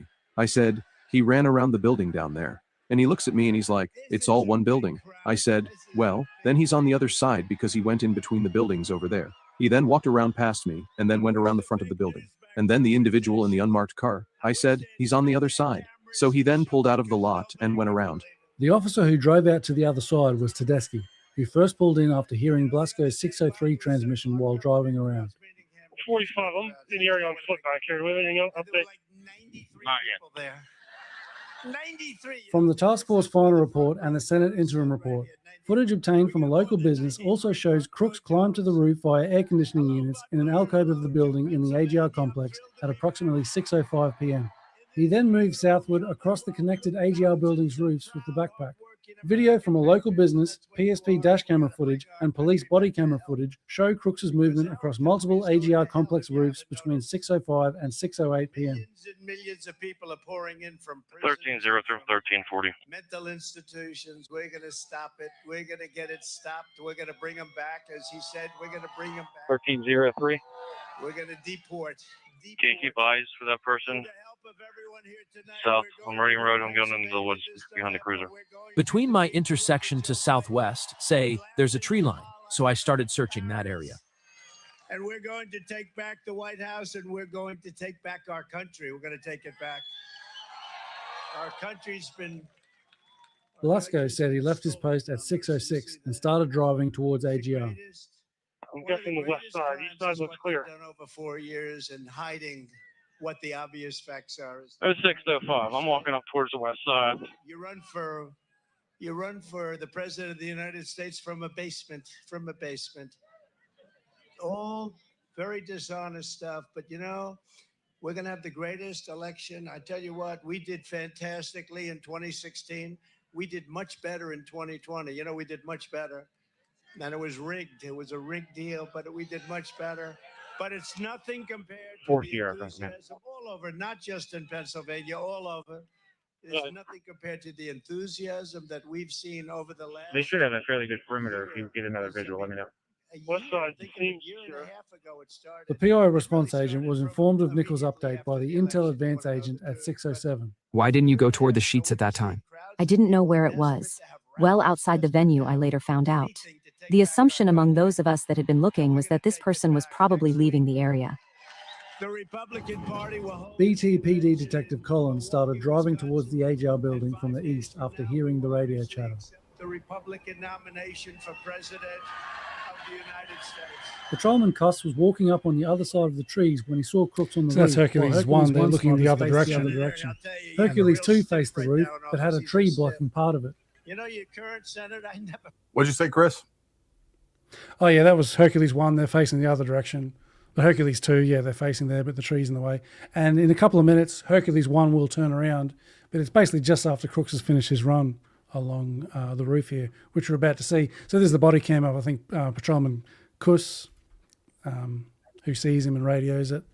And then, yeah. So the police are just starting to arrive. Stop now. and take a minute to appreciate the amount of days. I don't know about you guys, but I spent days arguing with these retards that there was somebody, that the shots came from the stupid water tower. Like the chromatic aberration and everything else that was going on with that shot, and them trying to say that there was, this person on the water tower, it was a shadow taken from a cell phone. Oh, look, guaranteed. Like I remember, like, for days, these people were pushing this stupid thing. And it's like, oh, of course they would. If he was a sniper, he's going to be on top of the water tower. Like, it's the dumbest place to ever be. And on top of that, it went on from Crooks didn't shoot him, but that was where the professional sniper was in the water tower, which, again, if you're a professional, you're not going to go to a water tower. There's no way to egress. It's very difficult to get up and down there with your equipment.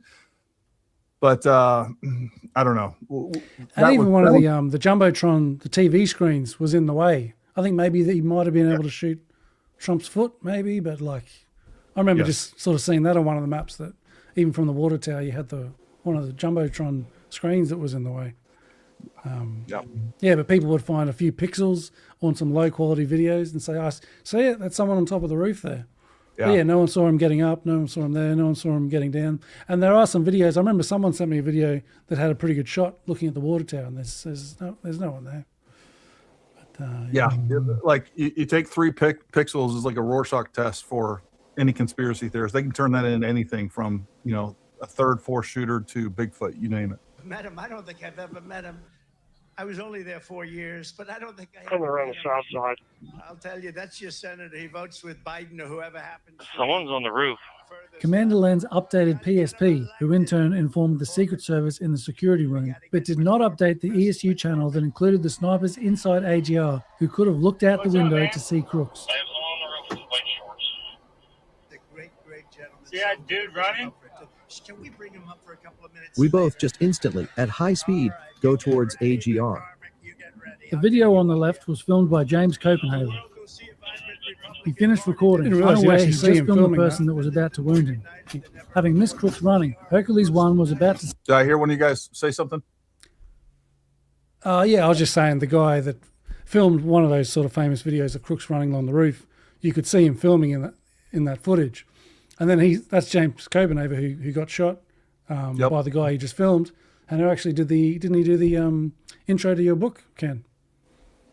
Yeah, he did. And he actually told me that it was his son who later noticed Crooks. Apparently, either his son was looking through his phone or he actually sent the footage to him. But that's how they kind of discovered. I think the son's like, holy crap, Dad. Like, do you realize, you know, what you were filming before everything went down? Yeah. Wow. Crazy. He filmed his own shooter. Yeah. See a commotion in that direction. Captain and copy as well. We do not have assets on the roof. That is not us. So that guy speaking this whole time, he doesn't, because I thought he doesn't, the guy he just spoke there, this whole time as we're watching, he never gets back to his snipers and says, hey, he's on the roof. And they could have looked out the window this whole time. And yeah, that's the missing transcripts. Wow. You know, the one out of the 46, the one that we can't see him explain why he didn't do that. And it does seem like Mike Kelly is friendly with him and did want to sort of, I think he sort of wanted to cover for him. But, interesting. Have either one of you guys done any FOIA requests for his testimony? Chris and I actually talked about that, and you know, Congress isn't subject to FOIA, so you know, I don't know if we should even be talking about this publicly, but maybe we'd be able to do the right to know law request from Butler ESU. Maybe he has a copy of his own testimony, but I doubt that. I just don't think it's really publicly available. Well, you're in D.C. now, man. Just go knock on that congressman's door. That's what you should do. I'm sure. Yeah, I'm sure he'll just give me a copy right away. I was actually thinking of like just ringing up Mike Kelly's office and recording the thing and just sort of saying, oh, hey, I noticed you're missing a thing here. Can you give me a copy of it, or what's going on there? I didn't think they'd do it, but I thought maybe that'd be a good bit to include in the documentary. But I ended up not doing it because, I don't know. But, you know, if people out there, you know, maybe give Mike Kelly's office a call. Be polite, of course. Give him a call. What congressional district? So what state? Well, he's in Butler, Pennsylvania. Yeah, because he was the chairman, and you can just say, "Oh, I noticed one of the 46 transcript is missing. Could I get a copy of it, or is there a reason why it's been?" A U.S. taxpayer would have more pull on it than some dirty Australian. Yeah, well, besides the dirty part, that is sort of what I was thinking when I was going to call. I'm like, maybe I'll just put it in the documentary and sort of have a bit of a call to action to any Americans out there that might have a bit more sway than me. This awesome Australian. I will definitely, I'd be happy to do that. And if we get any good recording, I'll give it to you. Anyways, let's play this video. Trying to get into the event, or he would jump down there. I'm very united. on the southwest corner. I don't see anybody yet. They've never seen a movement like this. Make America great. We don't have him in custody yet, but he's right straight in front of me by the pine tree, standing upwards. He has a backpack. America great again, Joe. It means make America great. That's on the Dave's. Someone get over by the White Town Road. That's where you gain entrance up on the roof. Look, you're all pointing. I'm over here. You go up there. The snipers are busy. Trying to follow him around. What's that, Chris? Just saying the snipers, they can sort of see I go into it later, but they've seen the cops moving around and the snipers are sort of getting into position. And so basically all four of them from this point, the snipers are looking over at this area. They stick their head out a window. There. Right there, see him? Something going on in this laying building. down, see him? Yeah, he's laying down.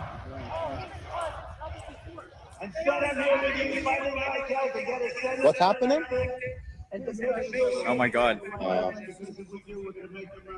There's somebody in this building. Yeah, look. There he is. Officer. Last time I seen him was last time between the two buildings was the small walkway in the buildings. We have criminals. We have right we have people that right here, right on the roof. it's much tougher than You went right on the roof, big guy.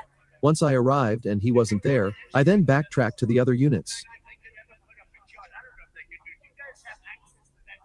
So I see Patrolman Tedeschi standing there, and I tell him, I say, we need to get up on the roof and get this guy.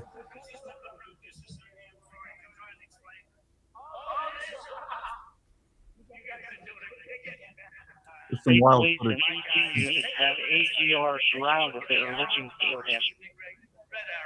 Receive. That's when he pointed his firearm in my face. I don't know if I reach for my gun, if I slip. The next thing I know is, I'm smack against the ground and fall. PSP should be coming to help as well. He's on! I saw him, he's laying down! He's got a long gun. In response to this, Len's called to deploy units that were behind the stage over to AGA. How long is QRF from command? probably 20 million people. And you know, that's a little bit old. QRF from command, you need to deploy to the AGR building. BT has a male on the roof with a long gun. They have made contact with him.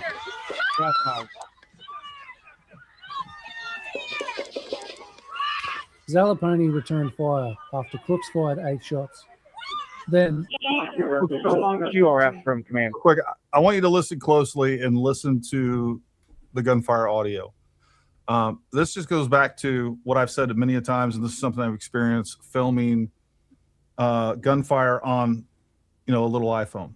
The microphones on these suck. They're going to compress that audio so much that anybody says, "Oh, I can tell what that is, what firearm that is, what caliber it is." All right, they're morons. You can't tell that because it distorts the audio so much and compresses it so much. It's very, very difficult to tell. Probably 20 million people.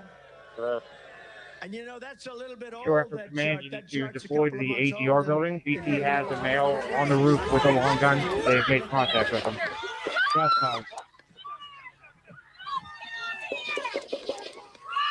Zalaponi returned fire after Crooks fired 8 shots.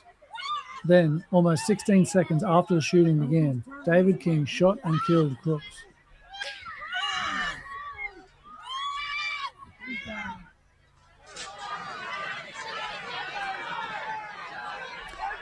That's the main part of it. The next 4 minutes, it's sort of, you can see Trump rise and raise his fist, and they drag out some of the victims. It's not as important, but it still might be worth watching. Yeah. So this is where Corey Comparator has basically been killed. I'm pretty sure at this point. Yeah, he was shot in the head. Yeah. Unfortunately. All right. You got a couple other videos down here. Ken, you got anything to add to that so far? No, let's watch more footage. Sounds good. Yeah, I forgot I was with me because I think it doesn't let me play them there. I'll find them. This video that we have here is 1 hour and 58. I'm sure that's not. Is that? Unless there's a. That's the full documentary. Maybe. This one is 4:25. 4 minutes and 25 seconds. Undetected drone, rangefinder delay, rangefinder. You want to play this one? Actually, yeah, I was going to go through sort of these mistakes. It's probably easier. I've got them there in this video. So out of I list a lot of mistakes throughout the day. These are sort of the 10 main ones that I've sort of summarized. There were many. So that's mistakes made on. On July 13, 2024, that could have prevented Thomas Crooks from shooting at Donald Trump and killing Corey Comparator.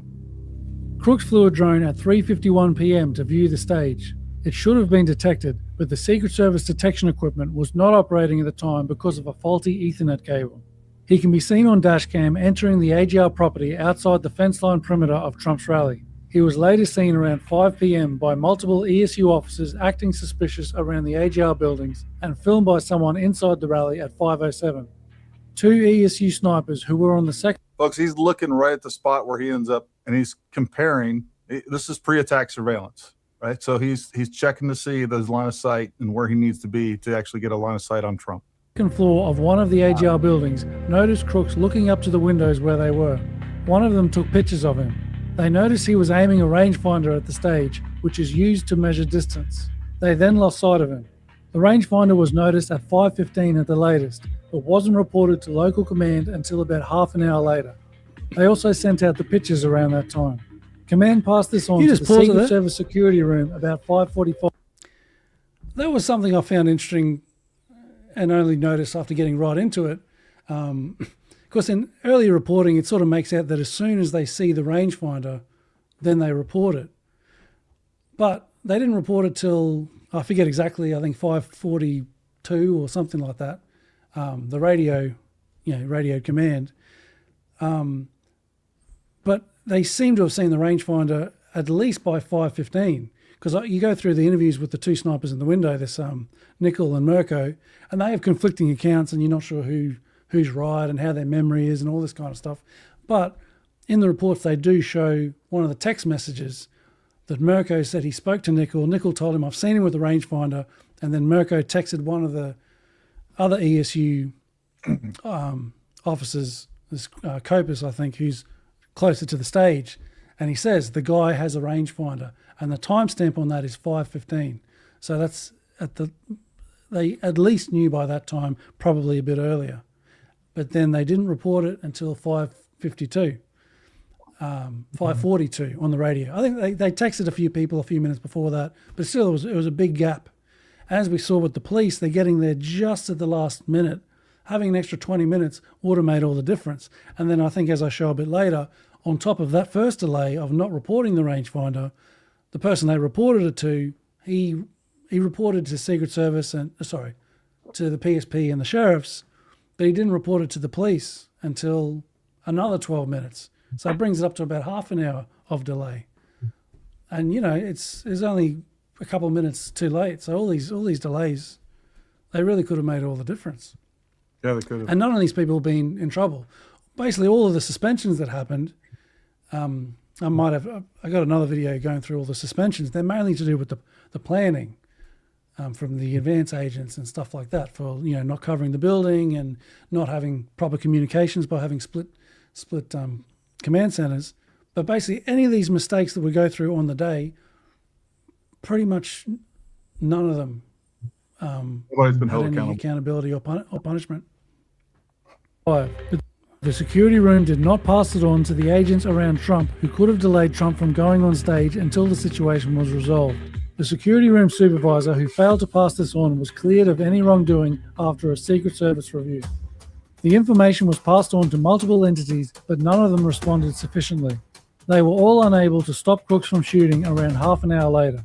Sheriff deputies mostly looked from the other side of the fence without moving. State police were mostly inactive until the final minutes, besides 2 undercover agents who walked over when they could have driven, and a trooper who claimed he didn't leave the inner perimeter to go looking because he was told he wouldn't be let back in if he did. 2 Secret Service agents who responded also never left the inner perimeter.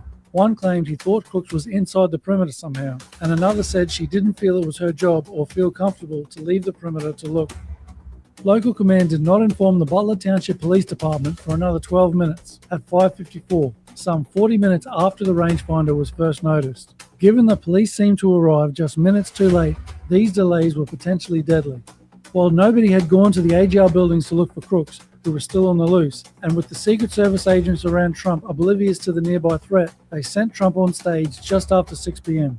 Just as Trump was taking the stage, Crooks was seen again by an ESU sniper at AGR. Despite the sniper thinking Crooks was heading to a nearby gas station, he was actually climbing onto the roof of the building via an air conditioning unit. the police finally began to arrive at AGR. One officer saw Crooks on the roof at 6:08 and radioed it to local command. There are two major failures relating to this vital information about someone on the roof. Local command passed this information on to the Secret Service security room. The receiver of this information says he verbally passed this on to the security room supervisor next to him. It would be the supervisor's job to pass this on to the agents around Trump who would be able to pull Trump off the stage. However, the supervisor said he never heard about this and therefore didn't pass this on, leaving Trump on the stage to be shot at a few minutes later. Local command did not pass this information back to the snipers in the AGR building, who could have looked out the windows and prevented Crooks from shooting. One of the snipers did see Crooks just after the shooting, and being told a few minutes earlier could have made all the difference. There has been no explanation for why this wasn't done in any of the investigations, and the local commander's interview where this was discussed has actually been withheld. In the final minutes, police surrounded the building Crooks was on but were unable to stop him. Civilians saw and recorded him on the roof. One of the Secret Service snipers on the barns behind Trump noticed the police activity and radioed that something was happening at the 3 o'clock, the direction of AGR. At least two other snipers on the barns also noticed that police guns were drawn, but neither of them radioed that information. An assistant supervisor near Trump said if that information was radioed, he would have gone on stage, likely to remove Trump from harm's way.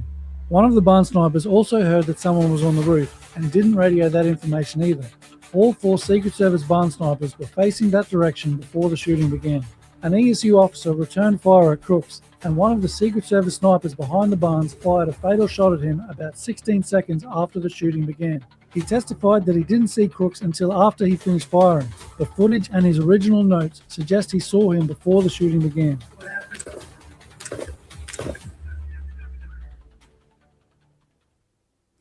Yeah, so that last one was interesting because reading the interview of the sniper who took the shot, he sort of gave conflicting accounts of when he saw Crooks, because in his latest transcripts that you can read, he says he didn't see Crooks until after Crooks had finished firing. You know, because, yeah, he took about 16 seconds after the first shot to shoot him. So he sort of says, look, I didn't see him until after he finished. And you think, okay, well, he's got to do his rangefinder and do the wind thing and whatever the process is. Maybe that sort of makes sense.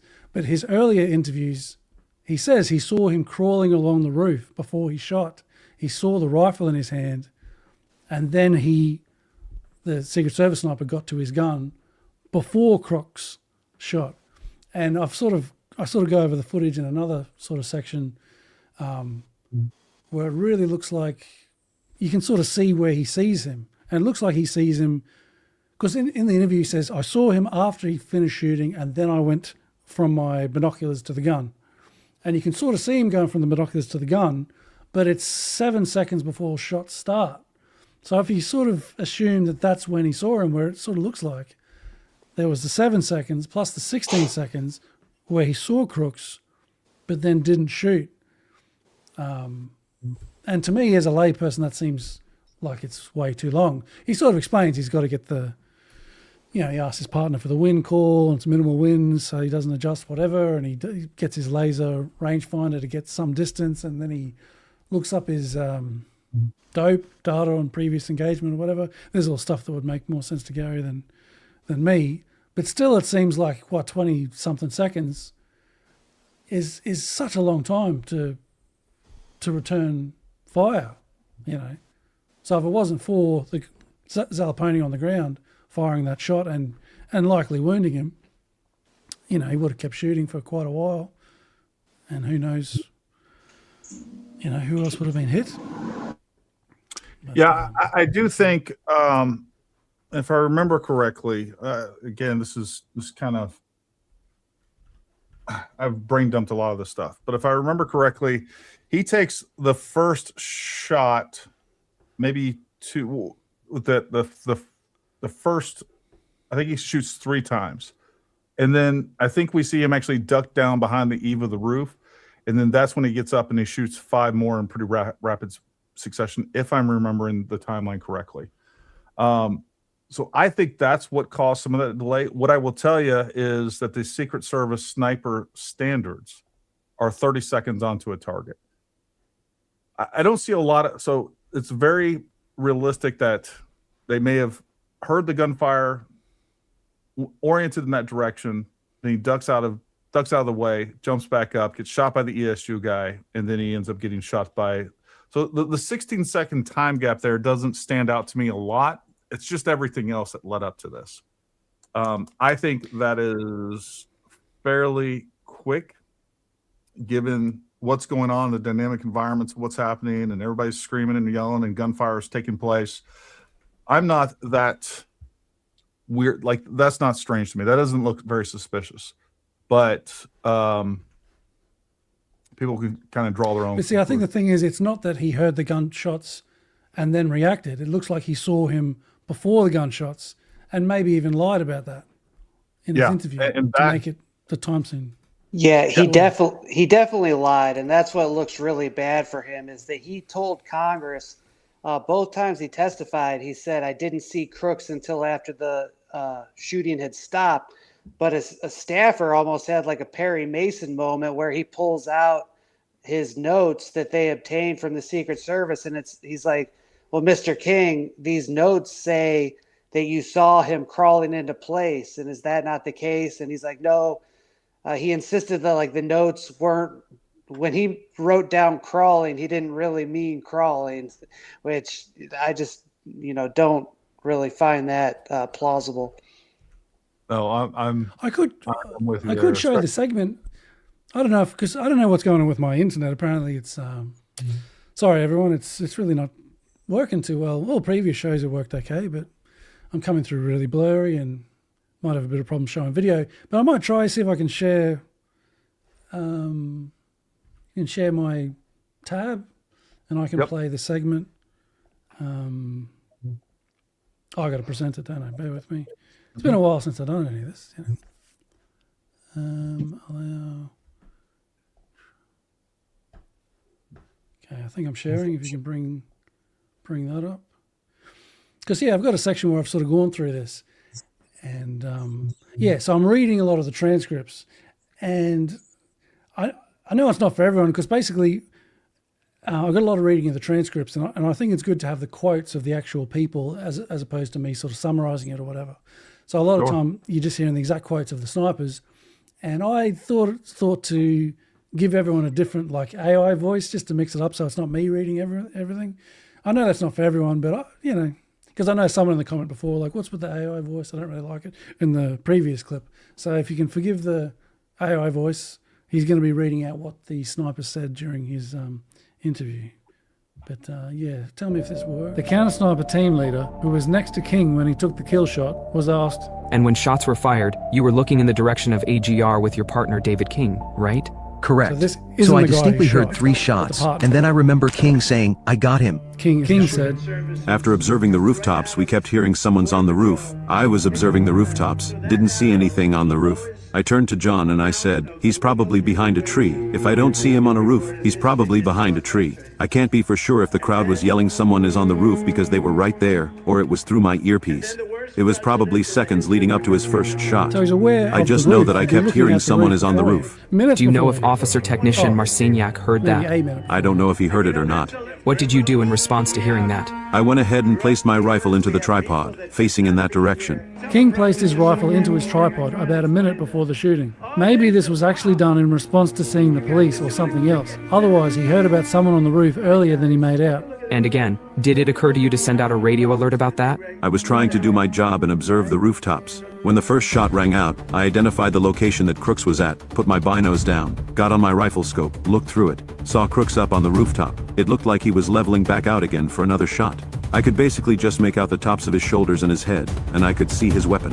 When I fired my shot, he disappeared from my sight. At the time that I was getting into my rifle and getting the lays of Crooks, that's when I assumed the 3 rounds and then 5 rounds went off. So you did not see Mr. Crooks until after he had fired his first shot? It was, correct.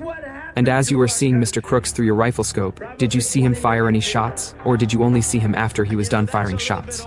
I didn't. It must have been after. So during Acting Director Rowe's testimony, he had indicated that approximately 15.5 seconds after the first shots were fired, that a Secret Service counter-sniper fired 1 shot killing the shooter.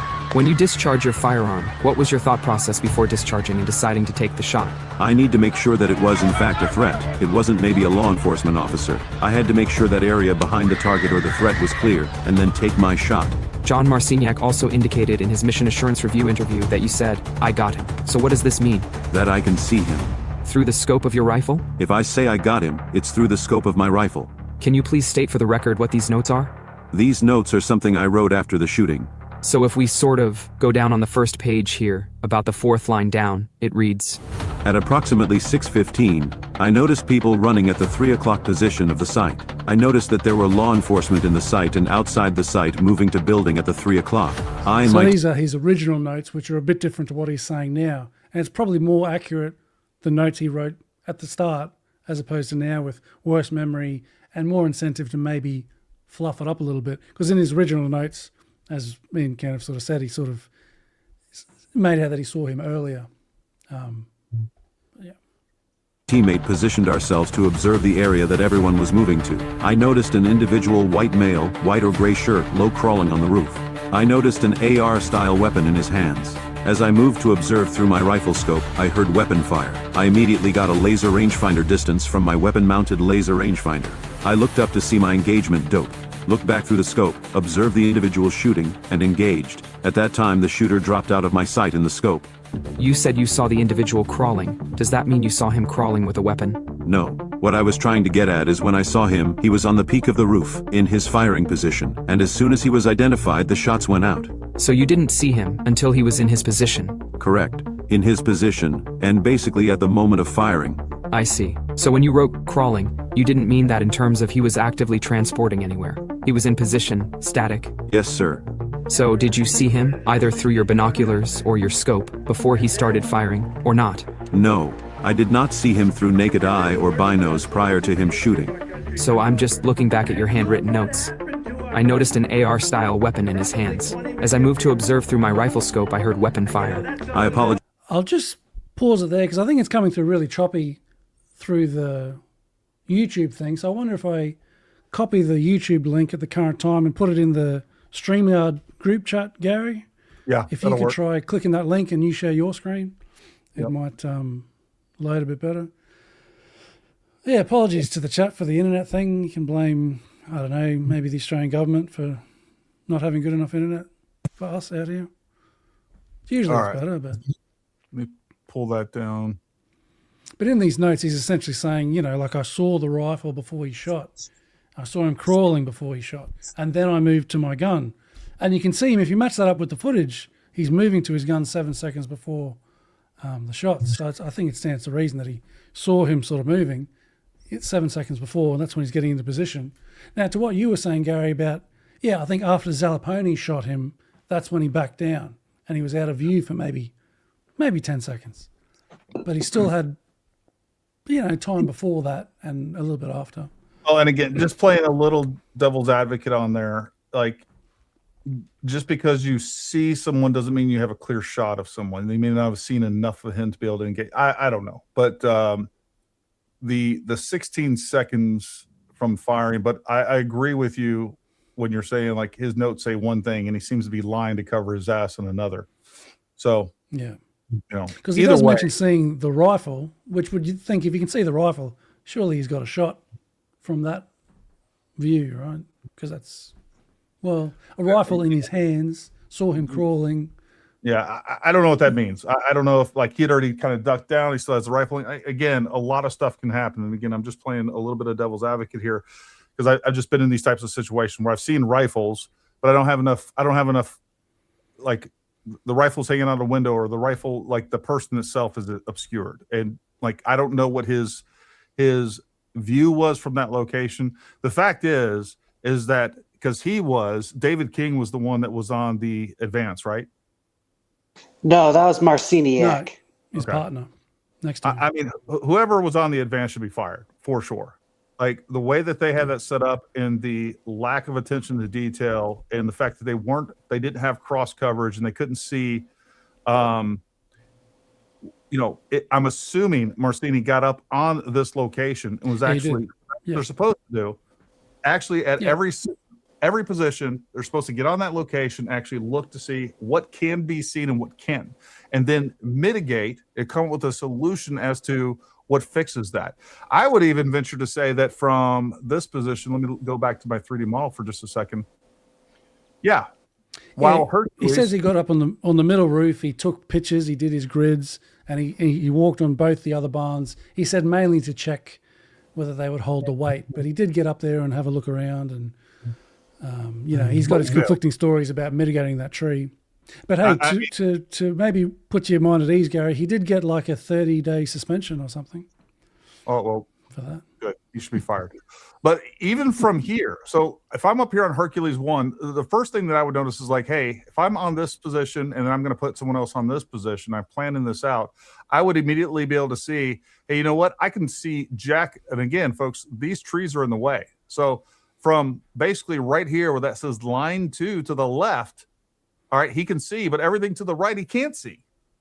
And that's a real problem. And so when we get over here to Hercules position 1, right, now we can get a little bit better view because of the angle there. We get a little bit, and now he can see where Crooks ended up being, but he still can't see any of the stuff over here to the right, which again is a problem. You can't fire from these positions, but just like Crooks did, we can still use that for concealment to maneuver into position. So immediately what should have taken place is they came up with a solution to mitigate coverage of over here. It's like, okay, I can't see this over here, so how do we fix that? Well, I need another person. Maybe we put another counter sniper up here, counter sniper observer, counter sniper response team, something like that. Now, to what they would probably respond and say is like, okay, well, we put local snipers in here that were supposed to be covering this. Still, that is what they said. Yeah. So they weren't looking over there. So they have this window over here. I think there's actually windows there. I don't know if they had those open, if they were using them or whatever else. But they looked out that window earlier, and there was footage that showed that Crooks could be seen from this position.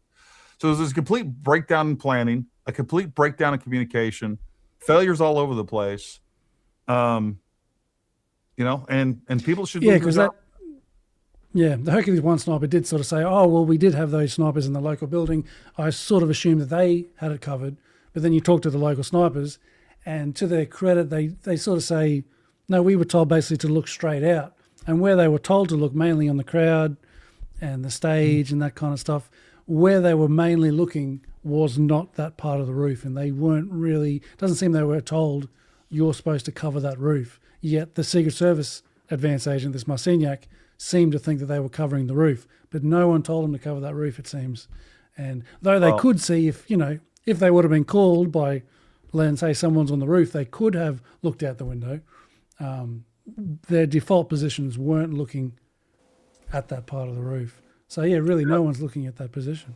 The responsibility of the president's safety and security is the Secret Service, and you can delegate authority, but you can't delegate responsibility. And they should have had command and control over exactly what was going on with the local police that were supporting their mission. That's what's going on. And, so they could blame the local PD on whatever, but at the end of the day, the real answer is they should have had a Secret Service agent, counter sniper response team with those snipers, and they should have had a counter sniper response team or some other Secret Service with just about every single one of the local law enforcement that were supporting this, so that there was no interruption in communication. There was no interruption in situational awareness. And that's what should have happened. And that's what's supposed to happen. And again, my friend that was a former counter sniper, he's like, this is what's going on. And this is before we knew about all these failures. He's like, this is what happens, boom, boom, boom, boom, boom. And none of those things actually took place once we found out the information. So there was a huge breakdown in operational control. I mean, that's really what it comes down to. Going back to this video, let me share this tab instead. We ready to play this? Yeah, I think it's just a couple more minutes of him sort of explaining how his contradictory sort of statement. On the rooftop, trying to beforehand. What were you saying, Chris? Just his sort of contradictory statement where he did see Crooks before the shots whereas now he's saying that he saw him after. Yeah. So I apologize. This My is notes. original I notes. observed the individual after he started shooting because I was looking on the rooftop, trying to find an individual or whatever on whatever rooftop. It wasn't until he began to fire that it actually directed me to where he was. And when I wrote those notes, it was after I got off the roof and I was trying to hurry up and, in the heat of everything. Sorry. As can be seen in the footage, King drops his binoculars and goes to his rifle over 7 seconds before the first shot and 23 seconds before he returned fire. I'm going to go to Exhibit 6. It's the 87-page Pennsylvania State Police report. King then overheard attendees from the crowd yelling that someone was on the roof. Well, let me go back and let's talk about standard operating procedure here, because this is actually, to me, the most damning portion of this out of everything that's been discussed. A counter sniper, they notice they're not on their guns. They're observing through the binoculars. You don't just get on your gun and use that as an observation device. Once you're mounted on the gun, that means you have a target. So he spotted a target. What would you say? 7 seconds before he started shooting. The shots. Now, yeah. I'm not saying that he has a clear target, but he sees something. He is now ready to acquire the target on the weapon system itself. I don't know what happened there. If he had a target, and then depending on his use of cover, as in Crooks, using the cover and concealment of the eave of the roof, maybe he didn't have a clear. I don't know what's happening. Maybe he lost it. You go from binos. I will say this: like you're going from binos, you got this big observation field, and then you go down to this little tiny toilet paper roll with a lot of magnification. It does take some time to reacquire the target going from one to the other. That's just a fact. So take that for what it is. But he's on the gun 7 seconds before he shoots. 7 seconds is plenty of time once you've identified generally where he is with the binos to reacquire the target. I just don't know what he could see. Running at the 3 o'clock position of the site, I noticed that there were law enforcement in the site and outside the site. AGR building and began searching the rooftops of the complex with both their naked eyes and binoculars. As King begins to pan his sight line back toward the crowd, he observes Crooks appear atop the roof of Building 4 and advises Marciniak. King assumes a shooting position with his rifle locked into a tripod. While observing through his rifle optic, King sees Crooks in a prone shooting position and armed with a rifle.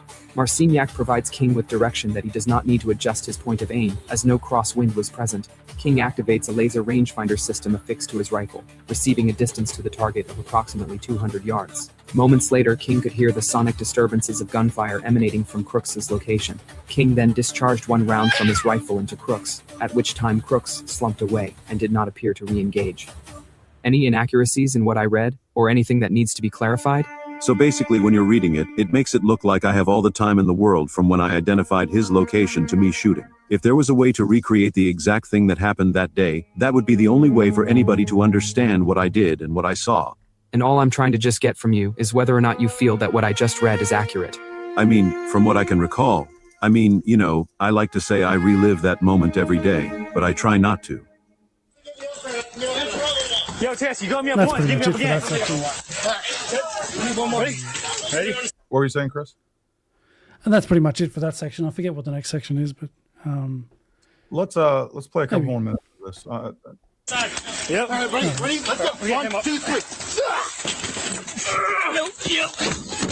So if I remember correctly, and just to let everybody know what's going on, and you guys correct me if I'm wrong, this is the Butler ESU, the Emergency Services Unit. Now getting on top of the roof. Crooks is already dead. They're just getting up there to secure the rooftop. Did I relay that accurately? yeah, that's pretty much it. I think this next section, I'll show them going up and finding the IEDs in his pocket, the remote. I want to get to the IEDs.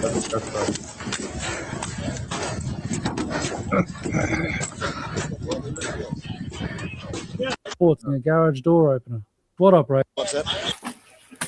The task force final report states, a Washington SWAT operator searched Crooks' pockets and pulled out a radio transmitter resembling a garage door opener, raising suspicions that Crooks possessed or placed an improvised explosive device in the area. It looks very similar to like a garage door opener. It's got numbers 1 through 12. I'm skipping through this, folks. From the ATF ordered an immediate e-trace for Crooks' rifle. Really important. And I'm trying to find the video. I got 3 different drives I was searching through. Maybe I'll have to pull it up on another one. But again, what stood out to me was the fact that this bus stock was shattered in the way that it is. And I was the first one to find this. Like, I'm telling you right now, what happened essentially was the fact that the ESU officer that was on the ground, let me throw this up there. Again, Crooks is facing Trump this way. The ESU officer over there, when Crooks goes up, the guy shoots. There's literally a burn mark on Crooks's face where that round went right between the buttstock and his cheek, went through the buttstock and ended up in his right shoulder. And the x-rays show that completely. I might at least find the x-rays. I probably can just Google that real quick. Yeah, I've got a section in the video about that, which would probably be good to play if you want to go back to that video and go back to about 1:30, 1 hour 30. Okay, 1:30. We could play a bit more of this, or either way. Yeah, let's go to real quick, then we'll jump. The resulting E-Trace report led back to Crooks's father. At approximately 9:20 p.m., ATF special agents were instructed to prepare to travel to Crooks's residence. BPPD established covert surveillance of Crooks's residence at approximately 10:45 p.m. At 10:56 p.m., Crooks's father placed a 911 call regarding his son. Hi, yes, my name's Yes, Matthew Ken, you got Crooks. this. What do you- I was calling. What'd you say, Chris? Yeah, I think I think some other people got it as well, but you did your little request magic and released this phone call. Again with my little request magic, just like Gary's little map. What is going on, Chris? Well, to be fair, I do talk about my little documentary, so that's just... The quick backstory on this is that he initially calls 911 dispatch in Allegheny County and then eventually gets transferred to Bethel Park Police. And so myself and ABC News and a couple of other outlets requested it from the county, the call. And this call was disclosed, I think, like last October or so. But what we got just last week with the help of Judicial Watch was when he was transferred to Bethel Park Police, we also have that aspect of the recording, which isn't in your documentary, but it's a pretty much the same thing. He gets transferred to the local police, and he says like the exact same thing about his son having been gone missing the whole afternoon. It's just really frustrating that I got Judicial Watch to help me. We file a lawsuit. It's like an 18-month legal battle, and then it's the same thing. But I guess that's government transparency for you. Agreed.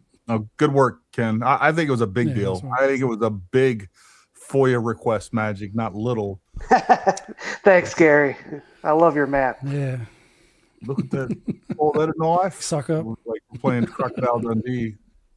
In regards to my son, Thomas, he belongs to the Clareton Sportsman Club in Clareton. The reason I'm calling is he left the house here at about 1:45 this afternoon, and we've gotten no contact from him, no text messages, nothing's been returned, and he's not home yet.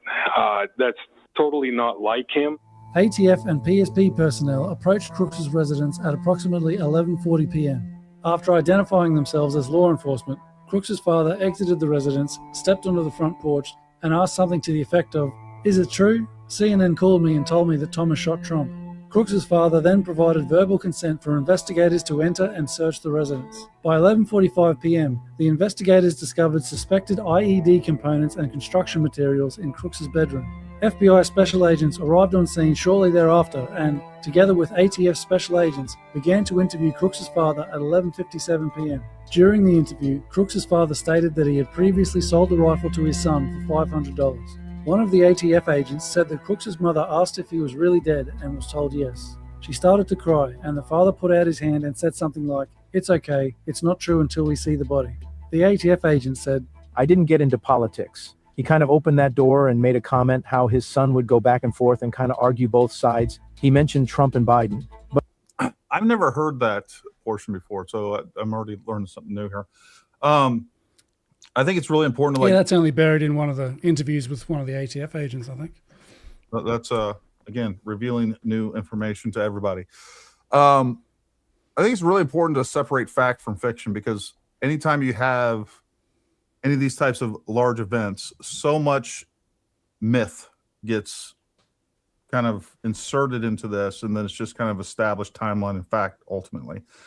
We've heard multiple times that, the whole place was sterilized, the silverware and everything else was removed. Is that confirmed? Is that a real story, Ken or Chris? Do you know where that came from? I think the reason that rumor got legs is because a congressman asked PSP Commissioner Christopher Paris, like 2 weeks after the incident, asked Paris about it, and Paris is like, well, I don't know anything about that. But because it was actually a congressman asking about it in an official hearing, people automatically assume that it was legitimate. But yeah, if you read the ATF agent's transcript, there's nothing about the house being scrubbed down. He does talk about, like, he goes to the basement, there's gun safe, there's gallons of rice. He thinks like the dad was kind of like a prepper.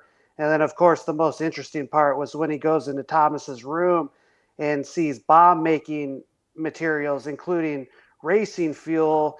And he's asked about that fuel. If you unscrew the cap, it would automatically stink up the whole house. And the ATF agent agreed. But then the FBI later came out and said, no, the parents never would have smelled that, without even trying to justify their position. That's in the final report. Yeah, see, that has been even stated even on Joe Rogan and multiple other. And this is, folks, this is what you got to watch out for, because there are so many grifters out there that will take a question and then something like that, it's a question, and they will turn it into fact and will insert it into the narrative. And now we have this whole nother layer of suspicion. And again, I want the information to come out, but I also we need to deal in facts and the evidence that's confirmed, as opposed to, but that's not what gets clicks. If I oh my God, guess what, folks? Today they told us that the whole house was sterilized. Maybe it was, maybe it wasn't. I don't know. But it was a question that was never answered. And I haven't seen that confirmed or even mentioned anywhere else. So again, you just got to be careful when these types of events take place, because people will latch onto it. They will capitalize on it. They will exploit your, I know that all of you don't have time to go out and research this stuff like we have done this. And much more so Ken and Chris.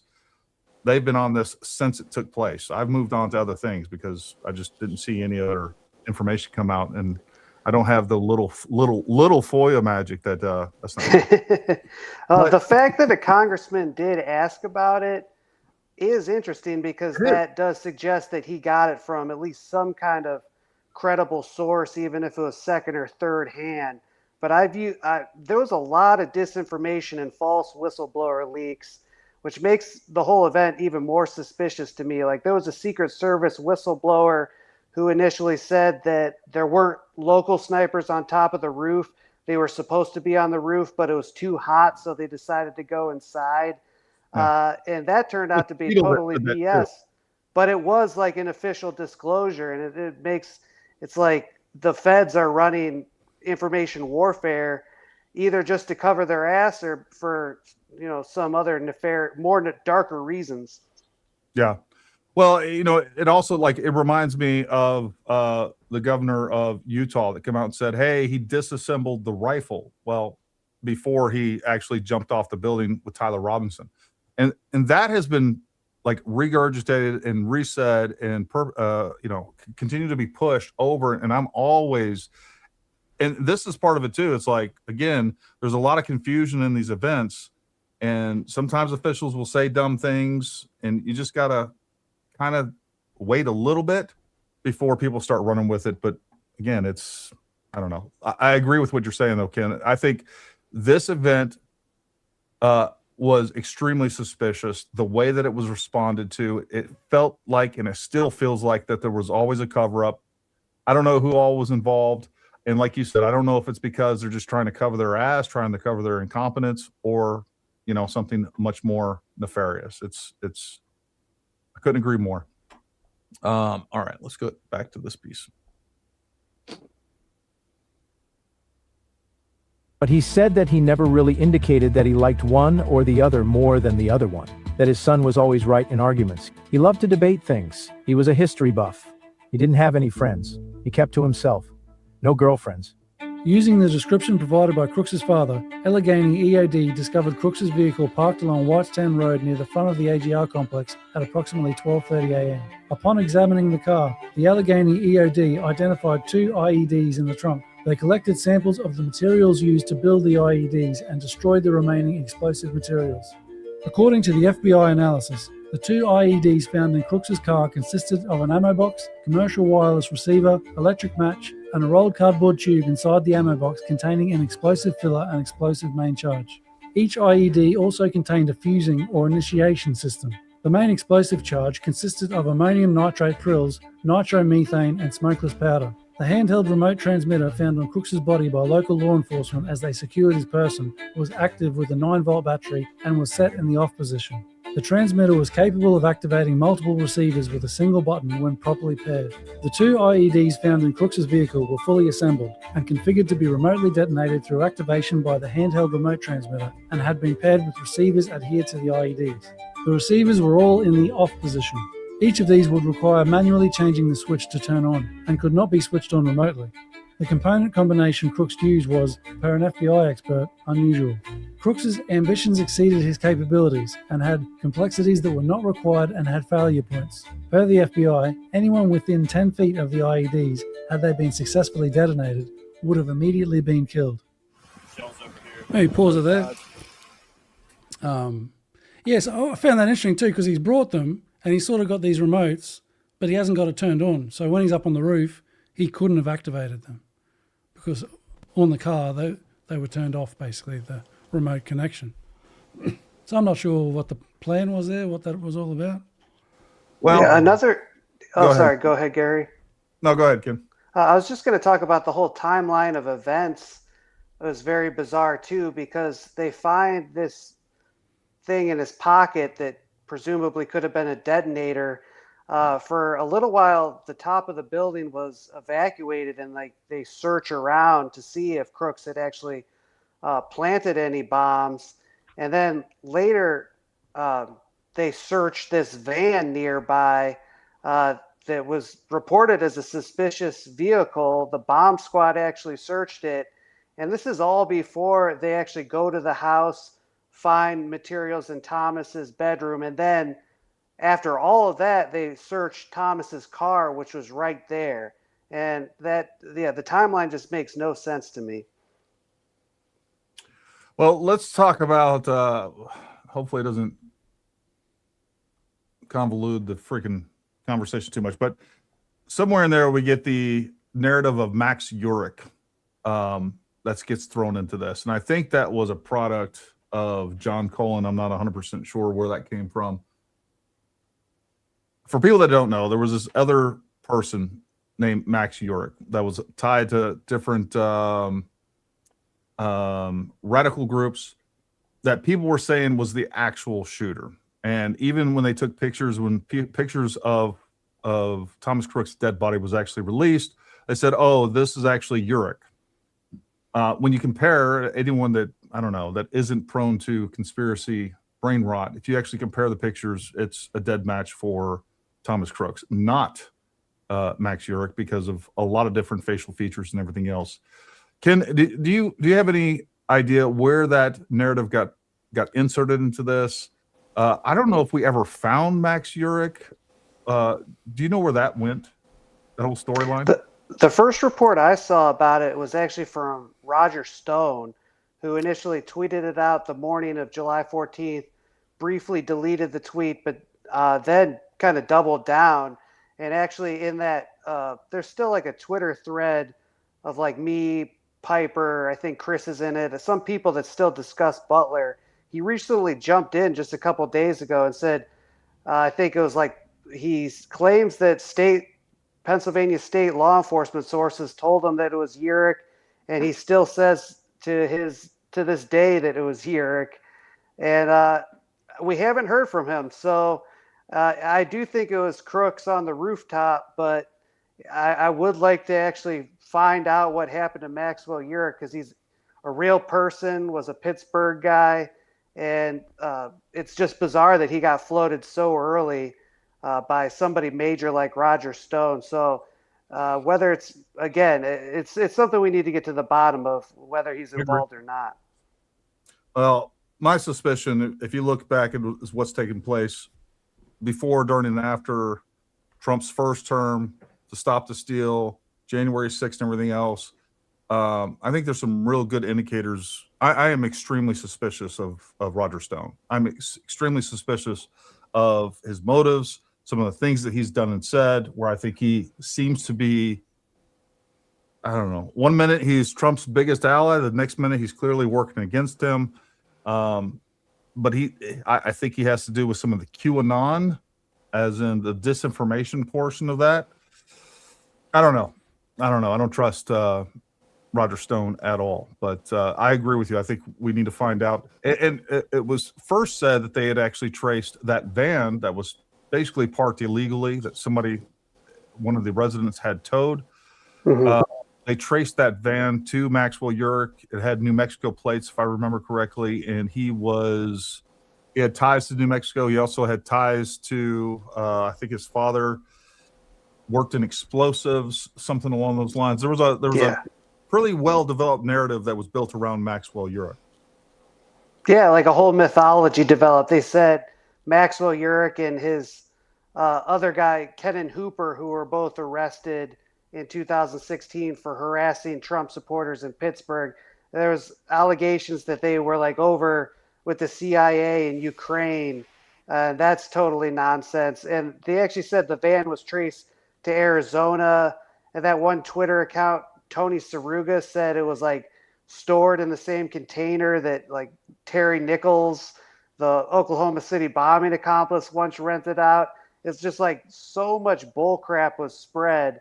That's just total nonsense. But at the end of the day, the fact that Urich hasn't actually just come out and said, no, this is all ridiculous, is a little bizarre. You'd wonder why he wouldn't want to clear up his own name. I guess it could be like maybe you don't want to put yourself out, because as soon as he does, you're going to have all those people coming for you. Like, yeah, fair enough. Like, you mightn't want to bring that onto yourself. I've never really looked into it too much, but just all those sort of things that we've heard floating around, nothing really sort of stuck out to me as really having any teeth to it. And even just the look of him, like the conspiracy ear gauges that Crooks doesn't have. Yeah, the conspiracy makes no sense. Like, the reason you'd make Crooks a patsy would be because the real shooter was like an FBI informant or something like that. But Urich, there's no public reports about him being a Fed. If it really was Urich, they just would have blamed Urich. So, yes, as far as the conspiracy goes, it's like totally irrational. If we're going to get like really speculative, though, I guess there's a lot of false Crooks sightings, and a lot of people say they saw Crooks when he was actually somewhere else, including the snipers up in the AGR building. They say they saw Crooks at 4:26 p.m. when he was actually on the other side of the Butler farm show. So if we're really going to get like a tinfoil hat here, maybe there was a lot of decoys and just to spark confusion, and maybe like Urich was somehow involved in that. Probably not, but that's probably like the most like steelman position that I could give to the Urich conspiracy theory. Yeah, that AGR sniper, was it that Woods, that said he saw, because that's how it was first reported. It was reported that Crooks was seen at 4:26 sitting by a picnic table long before anything happened, and it wasn't until that video came out of him in the market that the FBI said, oh, we've reviewed video evidence and we've determined he's somewhere else. And Woods was asked about it, and he basically was still sure that he saw Crooks, but he had different. He had pants on and not had long shorts. pants. Yeah, shorts. So he's like, I did see him. It was him, but he just had different clothing on, basically. So I think it's, to me, the most obvious, probably the most plausible thing is that he just saw someone else with long hair or something that sort of looked like Crooks. But you never know, I suppose. Going back to the IED thing, my explanation for that, I think he went there without a solidified plan. And I think he basically had a primary and alternate kind of plan. Like, I'm bringing the gun, I have this IED. That's my thought process behind this. Like, I'm either going to use this or I'm going to use this to cause whatever destruction or attempt to get close to Trump. I don't know. That's obviously pure speculation, but that's what it looks like to me. Because like you said, he didn't have the device turned on.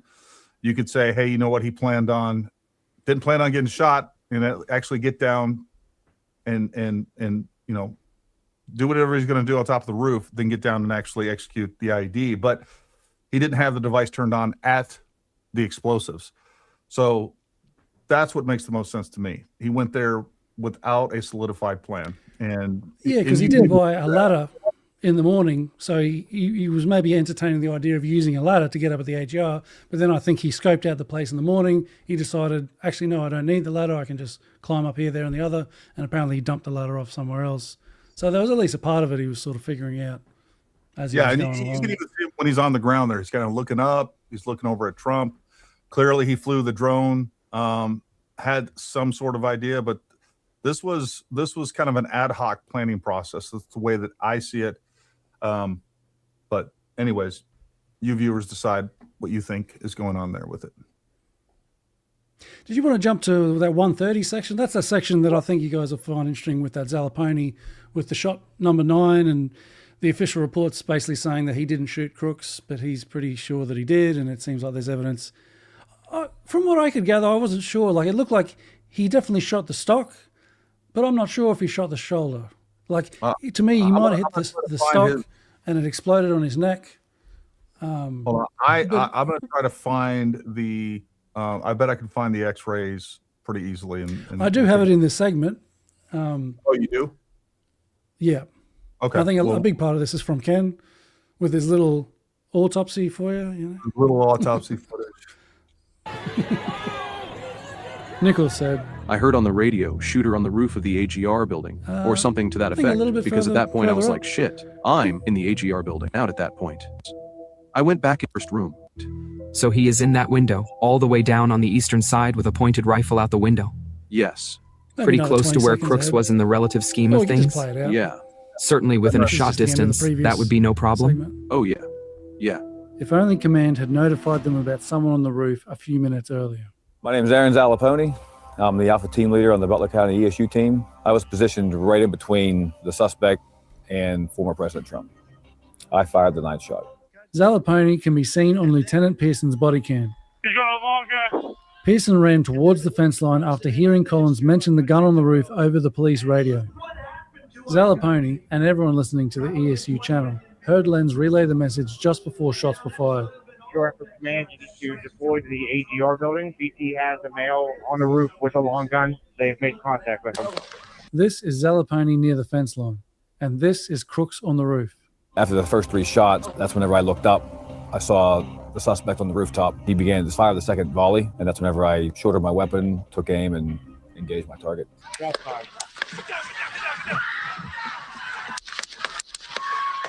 That last shot was Zalaponi's. Crooks didn't fire again. 10 seconds after Zalaponi's shot, King fired the kill shot from the Hercules 1 position. I 100% hit the target. Because that way he slumped over, staggered. What'd you say, Chris? You can see him there sort of give a thumbs up or something when he... Because he says he was going to shoot like a second time, but he saw the Secret Service sniper got him. He sort of gave a thumbs up or raised his fist or something. Like, good on you. He was dazed and confused. I mean, that's how he went down. When you hear a bullet fly over your head past your head, like you're ducking, he had no urgency. When I hit, like I said, there was that jerking motion. Then he slowly rolled like he just had no strength, off to his right side. It looked like he was trying to recover. He was struggling. So he never left my sight 100%. Like I could just see about an inch or so of his head still above the roof line. As he started to slowly come up, I was about to press a second round off, and that's when Secret Service actually took him out. But Kevin Rojek from the FBI said, All reviewable evidence collected from the AGR roof and from the subject's body are consistent with the round fired by the Secret Service sniper. The task force final report states, to date, the bullet fired by CAT team leader Zalaponi at Crooks has not been recovered, and no recovered bullet fragments have been confirmed as attributable to his shot. The autopsy report concludes that Crooks died as a result of a single gunshot wound to the head. The rear part of the stock on Crooks's rifle was damaged. A presumptive chemical test for lead performed on the impact area returned a positive result for lead. See, I never heard that. I didn't know that it had returned a positive result for lead. But this is what I was saying months after this, just probably a couple months, and this information wasn't available at the time. Although the FBI did not determine the origin of that lead, the PSB concluded in their officer-involved shooting report that the buttstock of the rifle had a section of the plastic dislodged and missing from along the cheek piece, which was later determined to be a result of the Secret Service counter-sniper's projectile. Doesn't even line up. Doesn't even line up with the trajectory from the Secret Service. They're just incorrect or lying. I don't know why they would do that, other than to take full attribution for the Secret Service for whatever reason. Impact after traveling through Crooks' head. The autopsy report states that a single bullet hit Crooks, exited his neck, and re-entered his back. Distant range entrance wound of the left upper lip, downward, backward, and rightward bullet track. Exit wound of the right lateral neck. So this is what I'm talking about right here. That burn mark right there, I believe, is actually the bullet from Zalaponi. You can see the exit wound above there. I think that's, and I've overlaid this. When we go back to the stock piece that's broken, I think that piece shattered and cut him just like this. And I think that's an actual burn mark from the bullet. And again, what you have to imagine, folks, is that's how you're looking at the anatomy right there. But when he is actually shooting, it's like this. And that's what we see, where we have this shoulder down here. It's lined up with that mark and the position of the body. And I completely screwed that up. But that's what's going on with that. Anyways, we'll take a look at if he shows the x-rays, I think that becomes very clear what's going on with that. With adjacent pattern abrasion consistent with rifle buttstock abrasion. There is a corresponding gunshot re-entrance wound on the right upper back. There are two corresponding partial gunshot re-exit wounds on the lateral right upper back. Destructive wound track consistent with damage caused by a high velocity bullet. Small copper-colored metal bullet jacket fragment recovered for evidence from the right upper back. An additional report by Task Force member Clay Higgins states, the FBI asserted to the task force that only 2 bullet fragments associated with Crooks' death were received and examined at the FBI laboratory. 1 recovered from Crooks' right upper back and 1 in proximity to Crooks from the roof of an AGR building. The FBI stated that the fragment recovered from Crooks bears no marks of evidentiary value for comparison purposes, and as such, no comparison can be made to the rifles used by the Secret Service and local law enforcement. The fragment recovered on the AGR roof in proximity to Crooks, which tested positively for Crooks' DNA, was found by FBI analysis to be consistent with the class and general rifling characteristics of the Secret Service rifle used on July 13. This fragment was eliminated as having been fired by the rifle used by local law enforcement based on class characteristics. With the FBI's approval, and without informing Congress, Crooks' body was released to a funeral home on July 22 and cremated. This eliminated the possibility of conducting further testing or collecting evidence that remained. There were multiple small bullet All right, this is what I'm talking about right here. There is no way that they round through his head ends up like, folks, those are bullet fragments and a shattered shoulder. You can see that. There's no way to attribute this injury in the right shoulder to the round that went through his mouth and out through the back of his head into his lower back. This doesn't line up. He was shot by the ESU. And I don't know why that they're trying to say otherwise. I don't know if they just can't picture it, if they're retarded, and if they're just trying to take any sort of credit away from ESU guys. But these two things don't match up. It doesn't even line up. There's no way that you could line this up with this at the angle that he was being shot from. The only way that this damage that took place in the right shoulder is from the direction of the ESU officer on the ground. Fragments in Crooks' person that were not collected. These are visible in the post-mortem X-ray images and described in the autopsy report. X-rays additionally show multiple small retained bullet fragments in the mid and right inferior aspects of the head, posterolateral right neck, and right shoulder, upper back. This is exactly the damage that you would see from a small caliber round. They're probably using tap ammunition, Hornady tap, which is more or less a frangible round.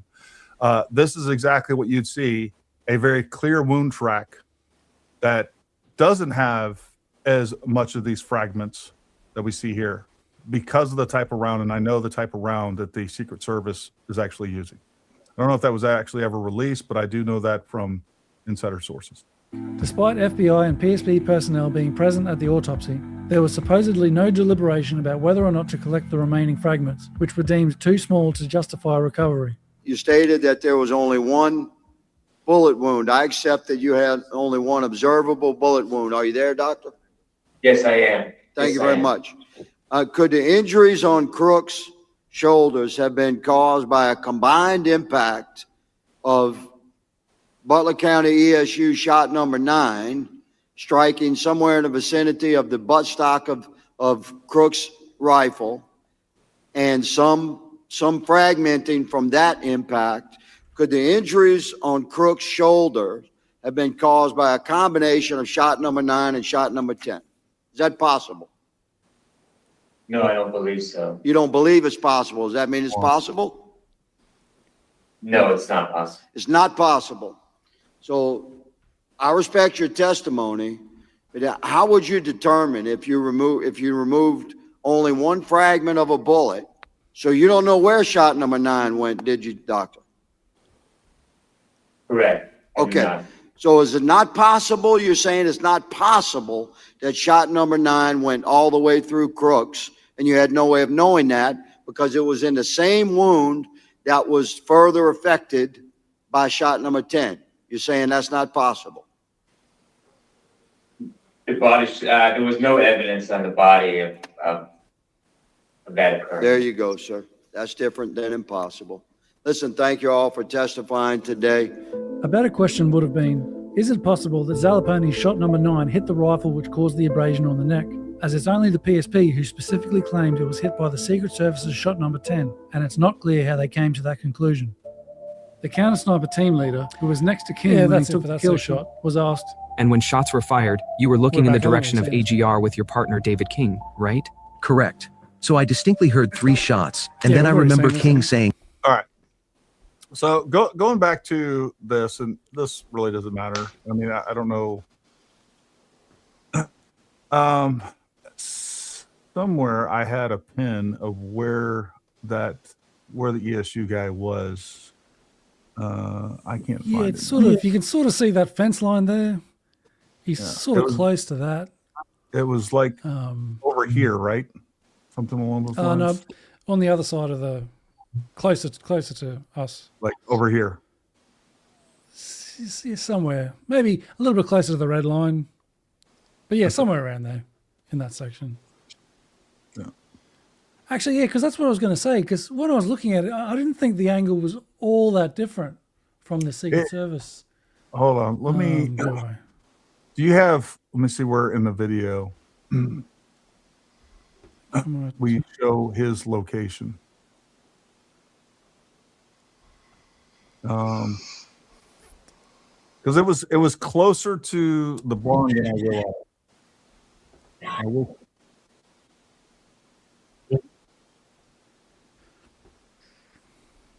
The angle was much more acute, and I wish we had an overhead of where I do in my pictures, but because he's basically right on the other side of the bleachers. Anyway, man, I had that in that overlay at some point. I can't find it now, of course. Let me see DSN.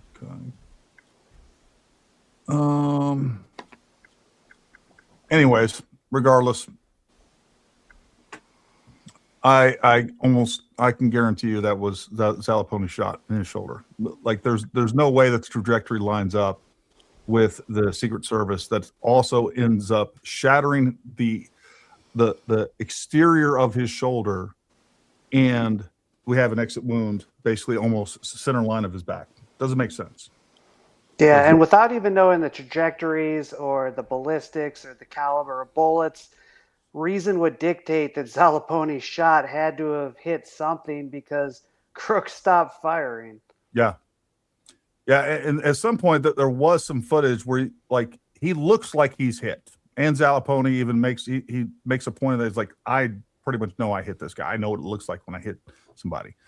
So I don't know why they would attempt to cover that up, or just, I don't know if it's incompetence or if there's another motivation behind that, another agenda behind. I don't know. Well, do you hear Trump, what he said after the White House correspondents' dinner attack? He's like, well, they did a lot better job than they did at Butler, although David King really saved my life. He was 400 yards away and he returned fire in 4.2 seconds, which neither one of those statements are correct. And so it's kind of disheartening that, first of all, he doesn't know the basic facts of the, attempt on his own life, but also he is just, ignoring Zalaponi, or, the people briefing him are. Well, and there was a lot of bad distance data that was going around, and I want to say that even Bongino at one point said it was like 400 yards away. Yeah. Eric Prince. Yeah. Eric Prince said the same thing. So again, these people are coming to conclusions based on really bad data, which is what happens when you have bad data. And that's why you got to make sure that, because it takes time for some of this information to flush out, and things get kind of thrown out into the ether and people latch onto those and like, oh yeah, that's just an established fact, when it's not. Yeah. When Eric Prince said it was the sniper shot from 488 yards, John Colin noted that it was 488 yards from the Washington SWAT snipers location at the bleachers to the water tower.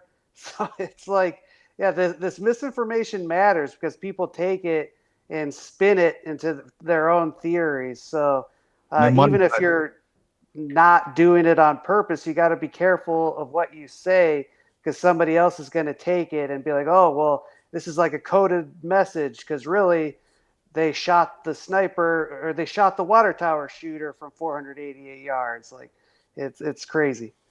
Well, and the problem is, once you get that information wrong and you put that out, there's no getting it back, right? Like there's no fixing all those people that heard you or somebody else say that bad information.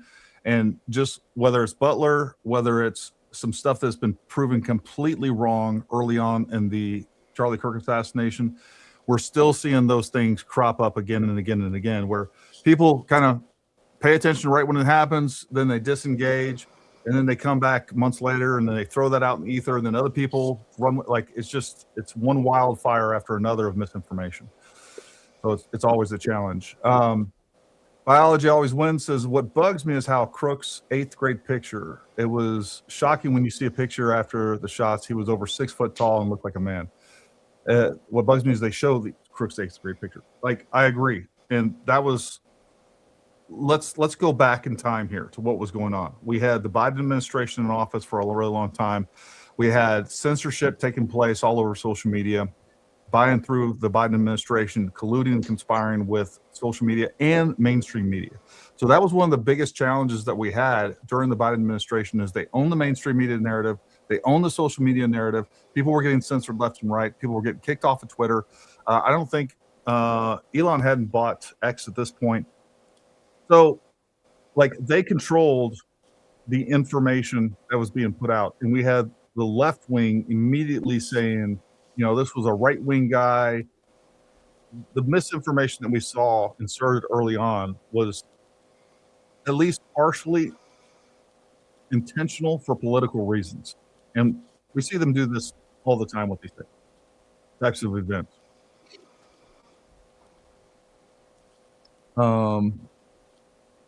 Thank you, Biology Wins. We appreciate you, buddy. Thank you for the super chat, and thank you very much for the gifting 5 Paramount Tactical memberships.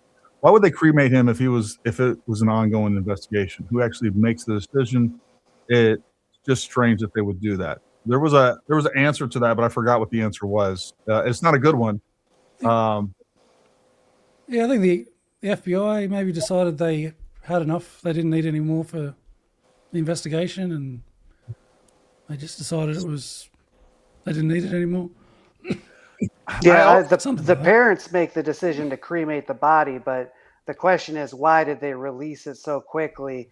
And I think the official response was, well, we're not going to hold a body indefinitely, but that wasn't really satisfactory to Congress, which they open up an investigation a couple days later and tell the FBI, hey, like, do not destroy any evidence. We want to see everything that you guys see.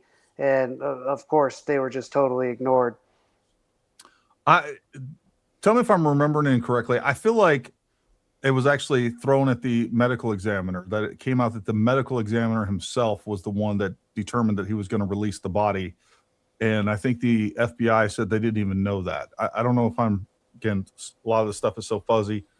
You guys remember? I wouldn't assume the medical examiner would have that authority to do that, would he?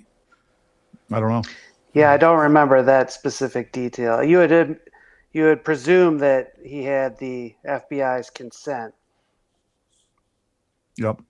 Beard lawyer, thanks. What's up, buddy? Rais in the house. When the autopsy is done, the body is released back to the family. So there it is.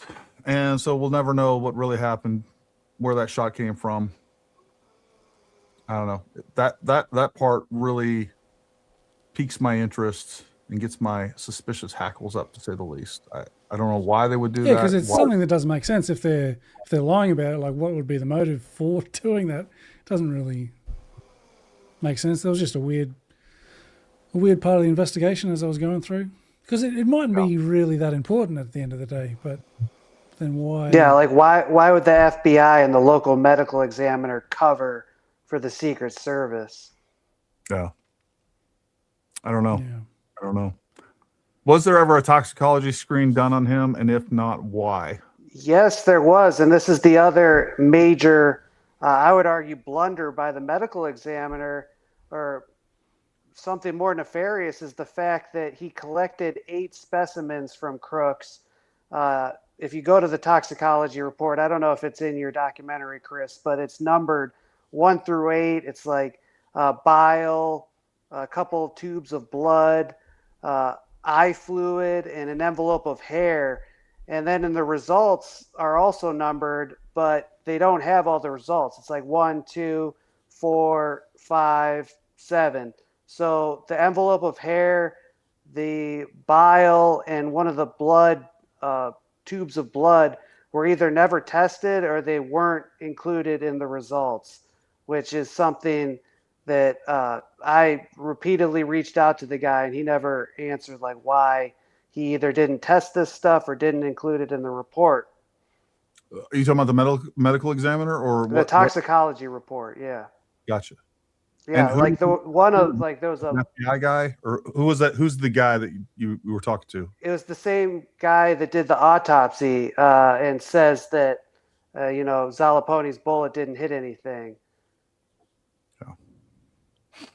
So like he tests I didn't go into vial that detail with that in my documentary. I think I just had the basics of what it had in the report, which was that what they in the task force report, that it had a higher concentration of lead or something, which they explained by him shooting guns or something along those lines. Yep, and no drugs of abuse, which would be like crack, meth, heroin, etc. But they never tested for psychotropics, or the conspiracy would be that these specimens that aren't listed in the report yielded positive results for some sort of weird drug, psychotropic or otherwise.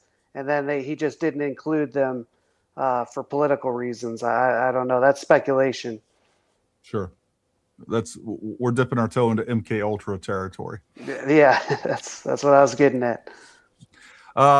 Beard lawyer, FBI collect the evidence. Autopsy was done. No conspiracy here. Is the autopsy document available online? Family probably wanted the body back to arrange funeral. What's up, Gary? Great live.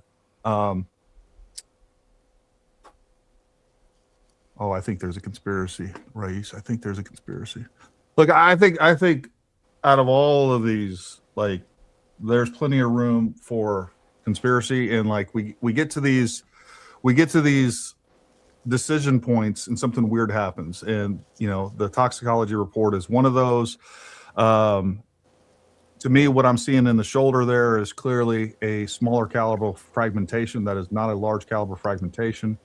There shouldn't have been any fragmentation in the shoulder if we attributed to one gunshot. It just doesn't make sense.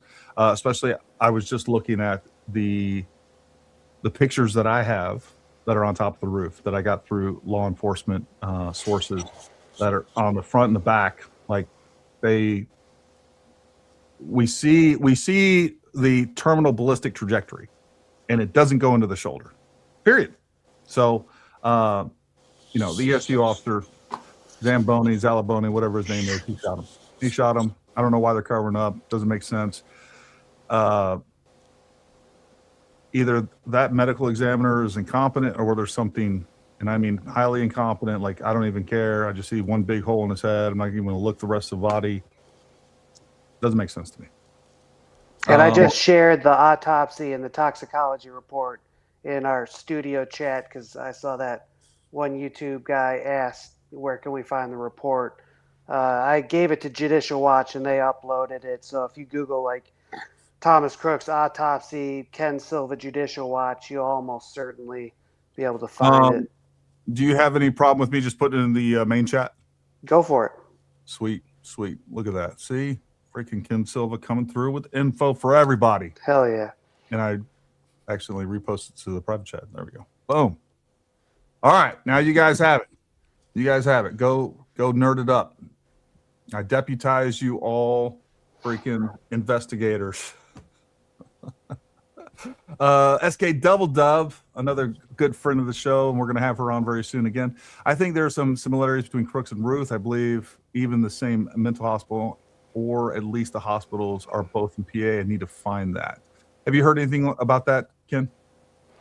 No, not at all. I don't know if there was any links between Ryan Ruth and Crooks. Ryan Ruth was just like a career-long construction worker / criminal who seems to have been highly politically radicalized towards, the last, pretty much when Trump became president. And yeah, there's a whole big long story there, but that's probably for another show. Yeah. And they mentioned same mental hospital. I wasn't aware of Crooks going to a mental hospital. Has anyone heard that? No, neither was I. So the interesting thing there, though, is this comes out in the final report that the parents told the FBI that Crooks has mental problems. But if you read the ATF agent who was the first responder and interviewed the parents, that's what Gary was playing, where the father saying, he liked to argue both sides. He was a history buff. Nowhere did the father say that Crooks had mental problems. But then the FBI shows up and they kind of kick the ATF agent to the curb. They take over the investigation. And then the father apparently told the FBI that. But, that would probably be one of the first things I'd tell the ATF when he shows up, right? But wasn't the justification for him being kind of crazy or whatever that he talks to himself and he dances alone sometimes? Yeah, it sounded pretty dubious. Here or whatever, but that doesn't sound too crazy. Yeah. You don't dance by yourself? I do it all the time. I thought that was That's sort of what I'm saying. I'm sort of like saying, hey, let's not go cool on people who dance by themselves. Crazy. I did want to play. We do have, and speaking of another great investigator out there, Jane Doe, if you're not following her on X, you're wrong. If you're not following JD Cashless, Ken Silva, you're wrong. And of course, Chris as well. So make sure you guys go follow there. Hey, Jen, make sure we put Jane Doe's and Ken Silva's links down in the description below as well. But let's play this 911 call because we haven't played it yet. So we'll play that. Bethel Park Police. That's the Allegheny with the transfer. We played the second half. Go ahead, caller. Can I help you? Hi, yes. My name's Matthew Crooks. I was calling in regards to my son, Thomas. He belongs to the Clairton Sportsman Club in Clairton, and I don't have the number for Jefferson Police on hand. That's totally not like him, so we're kind of worried. There we go. And he's not home yet. That's totally not like him, so we're kind of worried, not really sure what we should do. Okay, and you're at Yes. All right, okay, hold on 1 second for me. What's a good phone number for you? He's 20 years old. And you said it was about 1:45 today?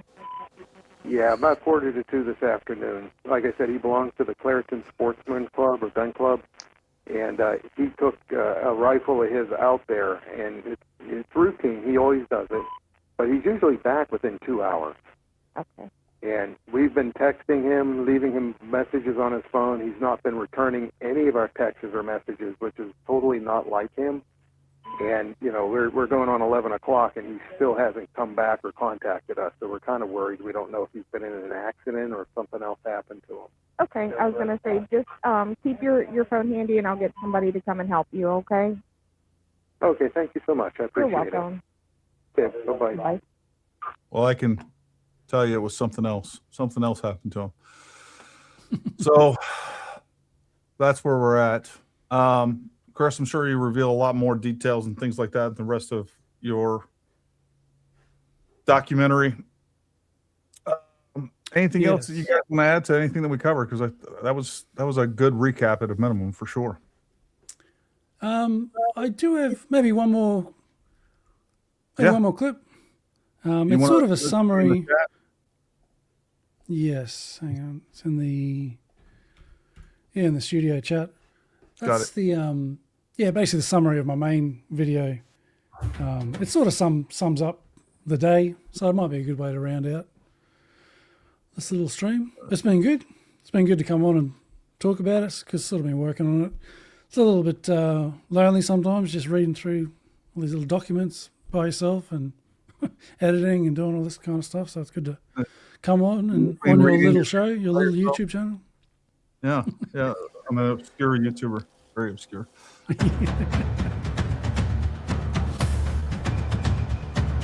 Crooks was filmed walking by the AGR fence line at 5:06 p.m. He was suspicious. He kept looking up at the window I was posted at. And as he kept looking up at the window I was posted at, he walked in up against the building to the point where I couldn't see him, almost like he was hiding. The Beaver County sniper asked me to come speak with him, and when I went over there, he'd showed me he'd taken 2 photographs of Crooks. I believe it was about 5:15. The Beaver County sniper saw him outside the window again on the ground with a rangefinder at that point. Crooks was known to have a rangefinder as early as 5:10 p.m., but this was not reported to local. Look at that. Look at this tiny little attribution down here. Nobody can even see that. What the garbage is that? I don't want to ruin the cinema, you know? What the hell, Chris? You freaking dick. Law enforcement. Well, people can read that. You don't want to ruin the aesthetics. I don't want to ruin your shot, you know? I feel like I'm looking for the owl on the $1 bill. What the heck is going on? Thanks, Chris. I just wanted to preserve your high-quality drone footage, you know? I don't want to ruin it with text, you know? That should have been a freaking watermark that went from the top over here to down here somewhere. Now, that have range. I told you, you have to even give me any attribution whatsoever. Finders is for golfing, hunting. Well, to be fair, I sort of did send it to you, and you could have watched it and given me feedback and said, "Hey, make it bigger." But I think you didn't get around to watching it in time, and I finished it without your input. You know, so. I can neither confirm or deny that. Just an FYI, we had a younger white male, long hair, lurking around the AGR building. He was due to put a rangefinder site in the stage. We will send somebody to check it. We reported the suspicious person an hour before the actual shooting, and no one showed up. While they noticed the suspicious person an hour before the shooting, they only radioed about it half an hour before the shooting. The Butler ESU commander called a PSP sergeant stationed in the Secret Service security room, who was his primary point of contact and liaison to the Secret Service. Sergeant Olaya stated that he verbally communicated this information to Secret Service personnel in the security room while still on the phone with Lenz. The Secret Service security room supervisor, Jeffrey Burr, did not radio this information to the Secret Service detail near Trump. What really gets me is that there was a threat and they let him come out on stage. The assistant to the special agent in charge of the Donald Trump detail stated in his transcribed interview that the information should have been elevated to someone at his level. He could have potentially prevented the president from taking the stage while a suspicious individual was being tracked down. Another costly delay occurred between 5:45 p.m. when the Butler ESU commander Hold on a second. individual was being tracked down. No. Unless they're using Bluetooth, like these guys don't even have comms. A suspicious individual was being tracked down. Another costly delay occurred between 5:45 p.m. Like they don't even have comms, and they're within. Stated in his transcribed interview that More a second ago, I just picked up on that. Let me see. Him come out on stage. The assistant to the special agent in charge of the Donald Trump detail stated in his. This guy does. Well, this guy doesn't, and I don't see any comms on this guy, but I can. Transcribed interview that the information should have been elevated to someone at his level. This guy doesn't have any comms. I think that might be the assistant special agent in charge. So maybe because he's so-called, important top official, he's not going to have comms. I don't know. I think that's the guy on the left is the assistant special agent in charge. Nick Menster on the left. Yeah, he's the assistant special agent in charge, Nick Menster. I'm not sure the name of this guy or what his position is. All right, yeah, I don't know. Yeah, he's Secret Service. They both have lapel pins. That's definitely part of the detail. He could have potentially prevented the president from taking the stage while a suspicious individual was being tracked down. Another costly delay occurred between 5:45 p.m. when the Butler ESU commander radioed that PSP and sheriff should be en route, and the actual mobilization of law enforcement officers, which did not occur until closer to 6 p.m. It's just, this is it. We're getting very close. The final songs until he comes out. This is Corey Comparator, 10 minutes before he was shot and killed. By 5:52 p.m., almost 20 minutes before the first shots were fired, at least 9 Secret Service personnel were aware of a suspicious person near the AGR complex who had been previously seen with the rangefinder. At 5:54, 12 minutes after the first radio transmission about Crooks, Lenz relays it over the police Op 3 channel for the first time. Nickel radioed Lenz just as Trump took the stage, incorrectly reporting that Crooks was heading through the buildings towards Sheets. The next president of the United States, President Donald J. Trump. 4 Sierra 2, man. 4 Sierra 2, guys. All right, subject in between the AGR building. If you got a backpack now, he just went towards Sheets.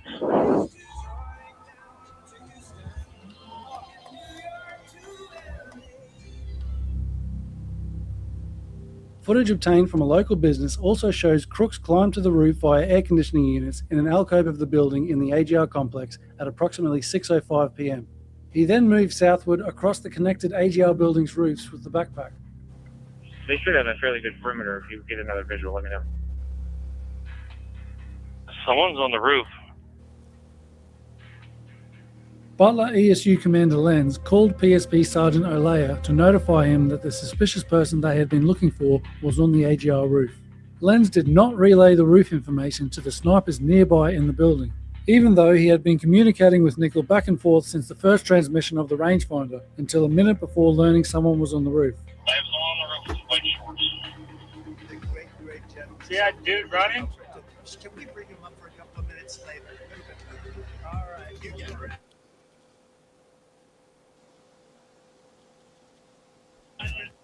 By the way, folks, there was even some of these grifters out there that were pushing that, like, there was devices in these exhaust vents that was actually what shot Trump. Like, they went nuts with this, and people, and if you just said no, that's not possible, they're like, oh my God, you're fed. Like, it's just insane the amount of stupidity, which is exactly what we're seeing with the Tyler Robinson case as well. But I mean, it got so ridiculous. He finished recording, unaware he just filmed the person that was about to wound him. Having missed Crooks running, Hercules 1 was about to see a commotion in that direction.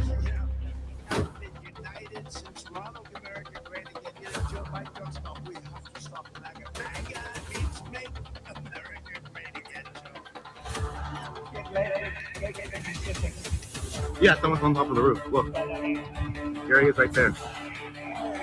Right there, see him? Something going on. He's laying down. See him? Yeah, he's laying down.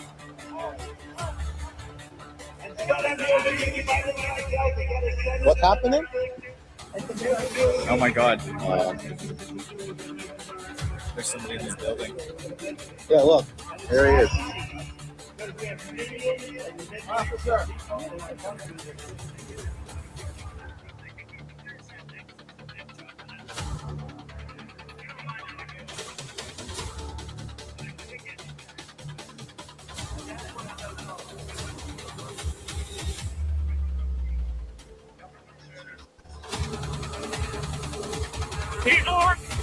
He's laying down.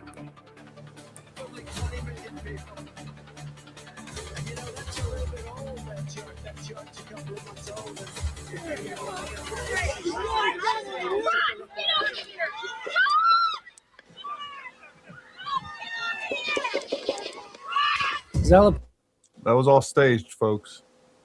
That was staged. The White House Correspondents' Dinner. Now we have Hunter Biden and Candace telling you that this was staged as well just recently. Did they really say that?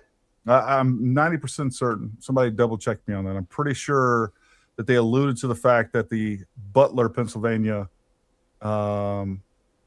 incident and the assassination attempt was also staged. Oh, Somebody God. on that. Tony returned fire after Crooks fired 8 shots. Then, almost 16 seconds after the shooting began, David King shot and killed Crooks. Mirko eventually saw Crooks from the second floor window and radioed about it. If only he was told someone was on the roof a few minutes before. Shooter is down. 10, Sierra 3, shooter is down. PSP Sergeant Olea in the security room, who was told by Lenz about someone on the roof around 6:09, said he passed the message on, although the security room supervisor denies hearing it. As can be seen in the footage, King drops his binoculars and goes to his rifle over 7 seconds before the first shot and 23 seconds before he returned fire. It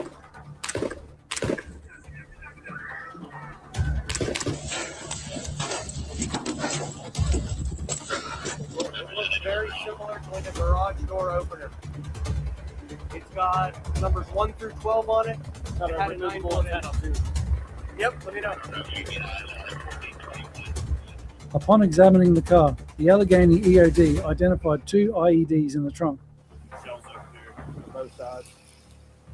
Looks like what, at least 8? 1, 2, 3, 4, 5, 6, 7, 8. At least 8. Take a look at what happened. Trump's ear was grazed on the first shot. I can look up the exact transcript, but this is the quick AI summary. Owens led the skepticism. She questioned whether the public was expected to blindly accept the story, saying something like, they quietly lie to us about things. They make a big deal and then they make it want to go away. We're supposed to believe he survived 4 assassination attempts. The first president that's ever survived 4 assassination attempts. She described the situation, including Butler, as glaringly not right, and not even good psyops, calling it disrespectful to the public. Biden agreed and echoed the doubts. He concurred that something is not right with the narratives about Trump attempts and Kirk's death. They bonded over the idea that these events feel staged or poorly explained, with Biden noting the brutal zero-sum nature of modern politics.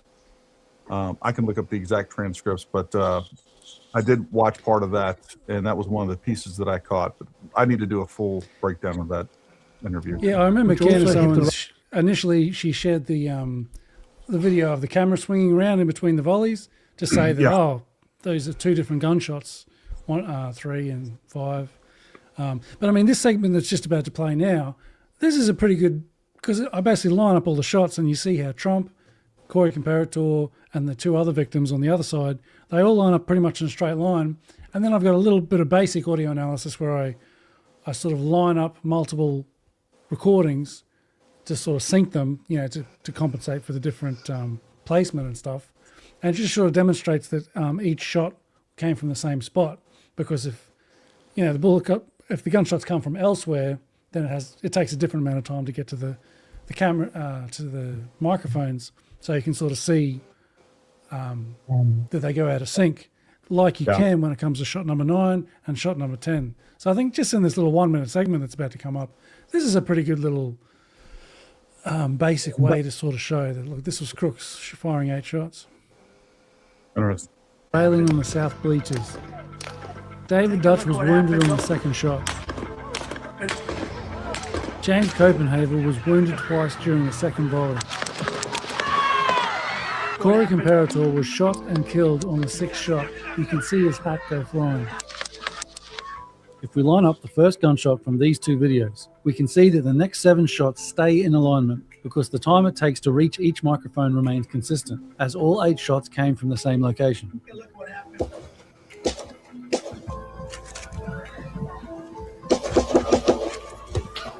But Zalaponi's shot number 9 goes out of alignment because it came from a different location. Pair this with the video of the first shell casing being ejected, and we can safely say that all 8 shots were fired by Crooks on the roof.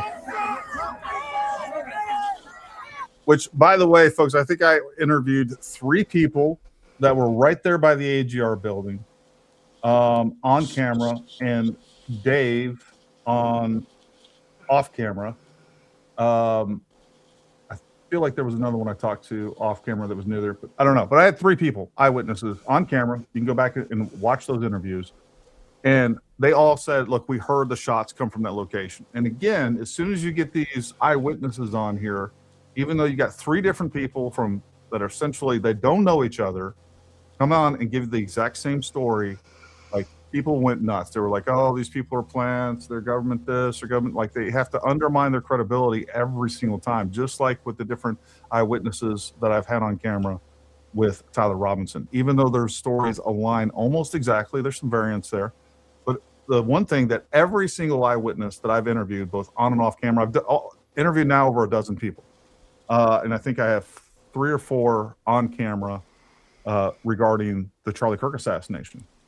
All of them that I've talked to, all of them, including 2 little ladies that I interviewed off camera when I visited UVU that happened to be there as well. All of them, like, Tyler Robinson did it. And that's why you're not going to see Candace Owens or anybody else that wants to push these grifter conspiracies. You got 3,000 eyewitnesses. Gary got a hold of over a dozen. And you're telling me with all the resources these people have, they couldn't have got these eyewitnesses on? They've talked to eyewitnesses. They're omitting that information intentionally.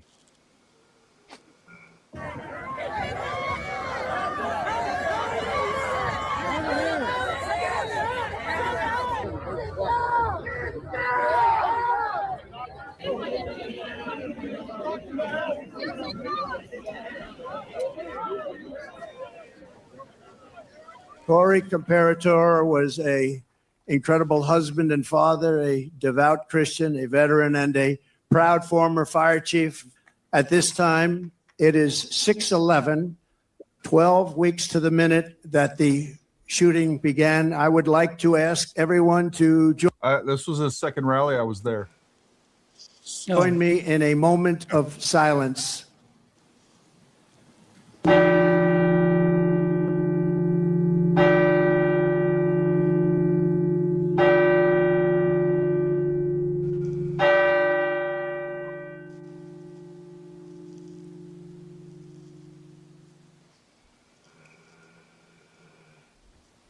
That's where we're at. Yes, folks. there you go. And that's sort of the worst thing about it is that, Corey was killed. Better. It's the best view. Oh, well,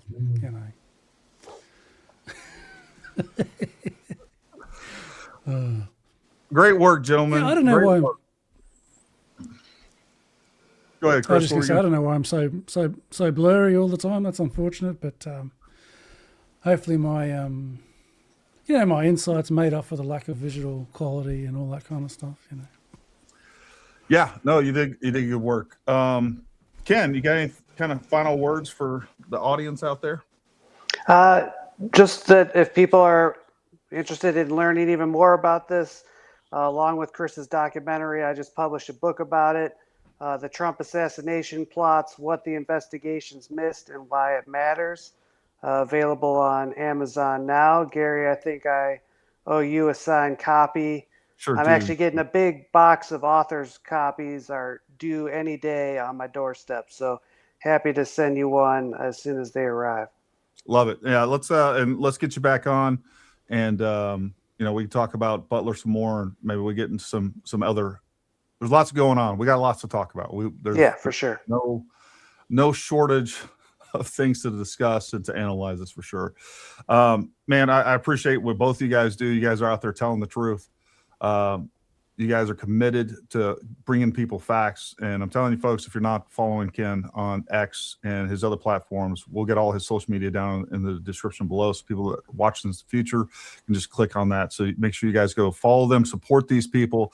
This isn't the big, sexy conspiracy nonsense. Like, truth doesn't have the glitz and the glamour that some of this insanity does. It's not as fun, but it's what matters. And, we should be following people. We should be committed to the truth. We should be fighting the lies.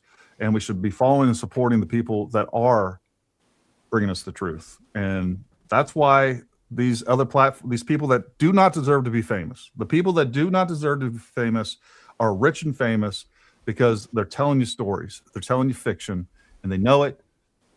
They don't care. And I hope they're sued into oblivion. And I'm going to be there celebrating when that happens. Chris, thank you for all your hard work on this. I wish you all the success. We'll do whatever we can to help you promote this. Same thing with you. We appreciate your dedication for the truth. Chris, you got any final words for the audience out there? Just thanks for being here. Thanks for listening to me present my little work. Hope you learned something. And yeah, there's plenty more in the documentary series.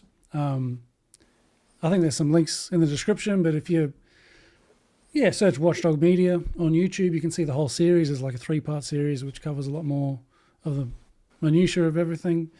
A lot of things that I couldn't remember here. I've got them all locked away in the documentary. But thanks, Gary, for bringing me on and helping share the documentary. It was kind of unfortunate I couldn't find a super juicy conspiracy. There's, plenty of mistakes. And I would say maybe a cover-up with this missing transcript. That's another call to arms. Maybe people, watch the documentary, see what you think, and maybe if you want to ring Mike Kelly and ask him why that transcript is missing, that could be a valuable bit of information to learn more about this whole thing that we don't know at the moment.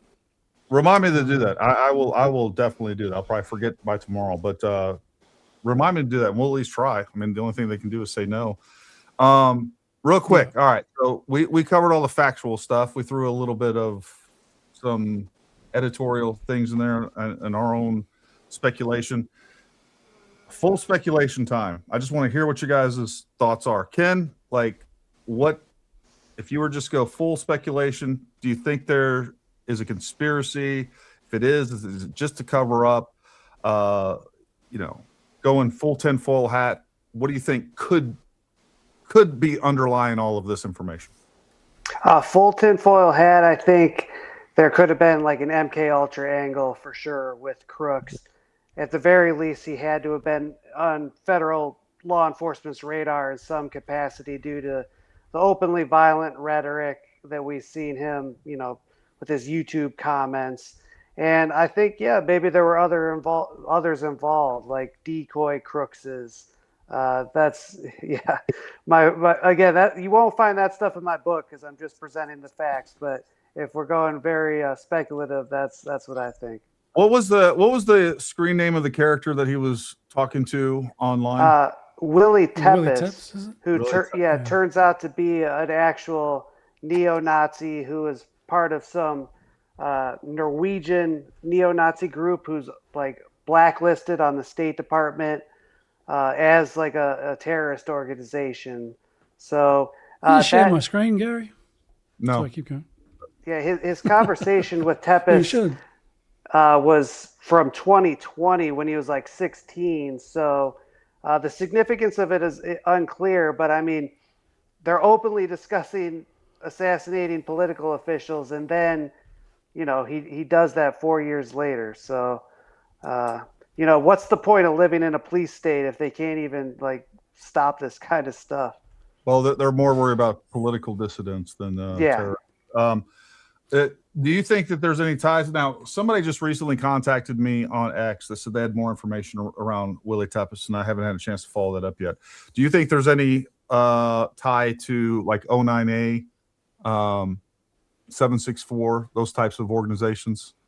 Definitely there's like an accelerationist theme where I think this Tepes guy was, we need to, collapse society. That way we could enter a new dark ages. But so, men can get back to their true essence, that whole like neo-Nazi accelerationist ideology that you also see with, 09A. 764, yeah, and 764. Yeah, that's interesting. Hopefully the FBI is exploring that more, and that's something that we'll definitely explore more too. Chris, you got a document up there. It's kind of hard for me to see. So this is the FBI response. So this is the FBI. I think this is after, I guess, Tucker Carlson, maybe some other people. Ken would probably know better who broke this sort of information with Willie Tepes, but this is the FBI response to it. And they say they're correcting some of the misinformation. They put out a few things, like because people said, Thomas Crooks, he was frequenting, like maybe he was a furry or something. And the FBI is like, no, he just visited a site which has a lot of furry stuff, but he wasn't a furry himself or something. And he just liked, was it muscle mummies or something? Yeah. They sort of went into these strange things that he was doing on social media.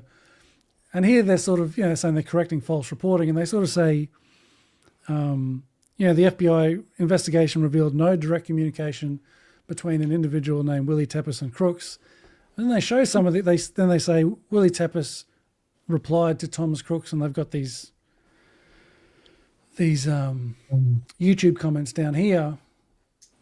It just seems weird because they're saying they had no contact, but then isn't this sort of contact at least one way? Sorry, what was that? You cut out. Read those YouTube comments for us, if you don't mind, because I can't see them for most people. Yeah, so this is Willie Tepes talking to Crooks. The obvious solution is to cut the head off the snake, but that is always a bloody affair. I don't think it is avoidable, though, so why are we shying away from this important task? Freedom is not something you can give away at the ballot box. I will not allow it. It is my freedom too, even if I'm a minority. Another one. If a gun and a badge is all that is needed, then authority obviously comes from the barrel of a gun. We have more guns than they do. There is no way we can avoid a war at this point, so you better get used to the idea. I can't really see a downside to people who are sitting on an armory of guns. The more guns that are out there, the less likely a gun conversation will be possible. No, guns do not guarantee a victory any more than jet fighters, tanks, and drones do. It is the fighting spirit and brains that wins. We have nothing to lose and everything to win, and the alternative, a global police state, is unacceptable. Nothing in life is simple, but that is no argument against doing it. And the last one says, it takes two sides to keep the peace, but only one side to start a war. It does not look like the commies want peace. Just don't say we started it when we are eventually forced to resist. Yes, technology helps, but today technology and knowledge is so widespread that the military don't have a monopoly on drones or missiles. And all the other stuff they have can be stolen by us. A lot of technology is also dependent upon good weather. So I'll just attack in the rain. I love to get my hands on a Tau missile launcher. It's been such a long time. So is that supposed to be one-way conversations? Are they saying the Crooks wasn't like talking back to him? Yeah, they actually left Crooks's replies off, and that's kind of the significance of this whole botched response to Tucker's documentary. Is they claim that it was only Willie Tepes replying to Crooks's comments, but Crooks, they were actually having a conversation, and I think it was Brianna Morello, the journalist, who released the screenshots showing that Crooks was talking back. So, yeah, again, like what's going on at the FBI where they're just releasing, like making provably false assertions that Thomas never actually talked to this guy. I mean, one of Thomas's quotes is, the only way to fight the government is with terrorism-style attacks. Sneak a bomb into an essential building and set it off before anyone sees you. Track down any important people / politicians / military leaders, etc., and try to assassinate them. That's from August 4th, 2020. And it just boggles the mind. Well, that's interesting that we see basically a binary planning process where he's talking about between bombing a building and or shooting a political figure, and that's exactly what he had. And for sure. that to me says, hey, you know what? I generally have this plan of either shooting someone or bombing something. I'm bringing the bomb that I built. I'm bringing my gun. And, he basically decides that Trump is a target of opportunity. He's out there doing surveillance, on the ground surveillance, pre-attack surveillance, and he sees the vulnerability and the target value. So he determines that he's going to execute right then and there. So, I think that points to what's going on there. Did you say that they tracked Willie Tepes to that was actually a foreign account? That's his YouTube handle, and then he was the same guy, Willie Tepes, on Telegram. So that would probably be the foreign account that you're referring to. But didn't you say that he was like Norwegian or something? Yeah. He's a Norwegian guy. His name is Bjorn Helmerud. Okay. And his group is the Nordic Resistance Movement, which was actually flagged by the State Department, I think, May 2024, just 2 months before the shooting. But he is not in the United States. He's not a U.S. citizen. No, he's Norwegian. So this is my point, folks. I want you to look at what we see is going on in X as well. We see the way that he's talking. He's pretending that he's an American. I mean, as someone's talking like that, I'm thinking, oh, this person's an American. That's the way it came across to me. And folks, we see this all the time with these bots and sock puppet accounts where they're claiming to be an American. They're talking about American politics. They're talking about Trump. They're talking about MAGA as if they're American. And then you just happen to check their profile. Next thing you know, we find out they're UK, Australia. Australians are the worst. All over the globe, Canadians. And there's just a common theme that I want you guys to identify and see what's happening there. There is a psychological operation. This is fifth generational warfare. And this goes back to this confirms, at least to some degree, my suspicions of what I've thought from the beginning. And is also possible that you can apply it to Tyler Robinson, that is we have people that are able to go online, identify certain individuals by the things that they're saying online, understand and determine a psychological profile, and then radicalize these people and weaponize these people and encourage them to do acts like this. This is not complicated. And just like with my interview with Chase Hughes, he's like, Gary, this is easy. And all of this, getting working, this guy could be working 500 people. He could have an algorithm that is working people like this. And obviously not everyone's going to fall for it, or at least actually be willing to execute, but eventually somebody is. And this is so much simpler, especially with how many kids we have online and the amount of time that they spend online. It is not hard at all to radicalize people like this. It's so much simpler than putting 3 professional shooters and taking so much risk, operational risk. Like the juice isn't worth the squeeze. But if we can radicalize 10 crazy kids that don't even know who they are, it's not that difficult at all. And may or may not have included some sort of psychedelics or psychotropics, just like Ken said. We'll never know because now we don't have the drug results. Those can enhance the vulnerabilities there at the individual level. I don't know. What else were you going to say, Chris?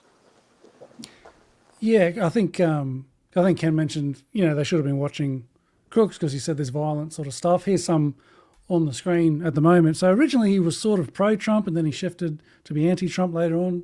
But in 2019, he was pretty violent. Where are we? Yeah, so he's saying, I always believed being patriotic was lining up a bunch of socialist Jews like the ones that booed Trump and blasting their useless brains out with an AR. So that's apparently something he commented under a clip of Trump being booed at the World Series. And every one of the Trump-hating Democrats deserve to have their heads chopped off and put on the stakes for the world to see what happens when you F with America. Hope a quick, painful death. Quite a few sort of violent stuff, even though he sort of seemed to be pro-Trump at that point, but then by a year later, he's sort of anti-Trump. And if we're talking full speculation, like you asked Ken before, if we've got any sort of more out there theories, they could have seen that this guy is very radical, and then they could have, and especially after he turned against Trump, sort of started talking to him and maybe talked to him about shooting Trump. And, with the sweet spot that he found before, the blind spot where no snipers are looking, he can run along that roof and no one can see him. It's a sort of bit of a conspiracy theory that they could even tell him, look, if you run along this part of the roof and lie down about here, no one can see you. Yeah. So that'd be my Well, at a minimum, conspiracy I mean, theory. look, I'm not no psychoanalyst or anything like that, but I can look at this. Number one, this guy is radical, he's violent, and he's ideologically malleable. I mean, that's what we're seeing with that. I don't know what happened to that screen. You must have pulled it off. I just pulled it down. Yeah, that's fine. So, like, if I'm trying to radicalize somebody, that's exactly the type of person I'm looking for. And again, this stuff is not that complicated. People do it all the time. There's clear, they have this figured out, and they can look at somebody, they can follow them around, they can use an algorithm, they can figure out their psychological profile just by what they're typing, who they're hanging out with, who they converse with online, and then they have a formula ready to go. All we got to do is this, this, and this, and we can get somebody that is radical enough, and we can weaponize them and direct them toward targets. It may not work every time, but again, it doesn't have to, because they can do this at scale. And you better believe there's our foreign adversaries and or even political adversaries that are operating and doing these types of things. I believe it 100%. Yeah. All right, gentlemen. Man, we covered a lot. That was a quick 3.5 hours. My goodness. Anything else you guys got for any of the viewers out there? No, I could talk about this another hour or two, but 3.5 hours is probably enough for tonight. It's about my bedtime. Well, we got to save some content for another time for sure. But how long you said you're in DC for, Ken? Just the next couple days. I'm going on OAN on Tuesday for a studio show, and we'll see if I could dig up anything else while I'm here. Nice. Yeah, I'm about 1.5 hours from you, so I don't know. I may show up at your doorstep. Ding, ding. Probably not. My wife might get upset with me for leaving Memorial Day. Listen, folks, we really appreciate you tuning in. Please like, subscribe, please share our content. Make sure you guys go follow both of these great guests. We're here to make sure that the truth is heard, and we're here to fight lies. And you guys are the ones that do it. We bring the information to you. It's on you to act on this information and go out there and do what you need to do. You're part of this. You're the most significant part of this. So make sure you share this content. And yeah, man, we can't tolerate people pushing these different. It's just propaganda at the end of the day. So, anyways, thank you for all your love and support. You guys don't go anywhere, but for everybody else, I want you to have a wonderful and safe Memorial Day weekend. Remember what this holiday is about. Remember the people that have come before you, that have sacrificed everything, so that you can enjoy the freedoms that you exercise every single day. And it's our job to preserve that. Freedom is just one generation away, right? It's always a threat to it. Anyways, you guys have a wonderful weekend. And until next time, stay armed, stay ready. We'll talk to you soon.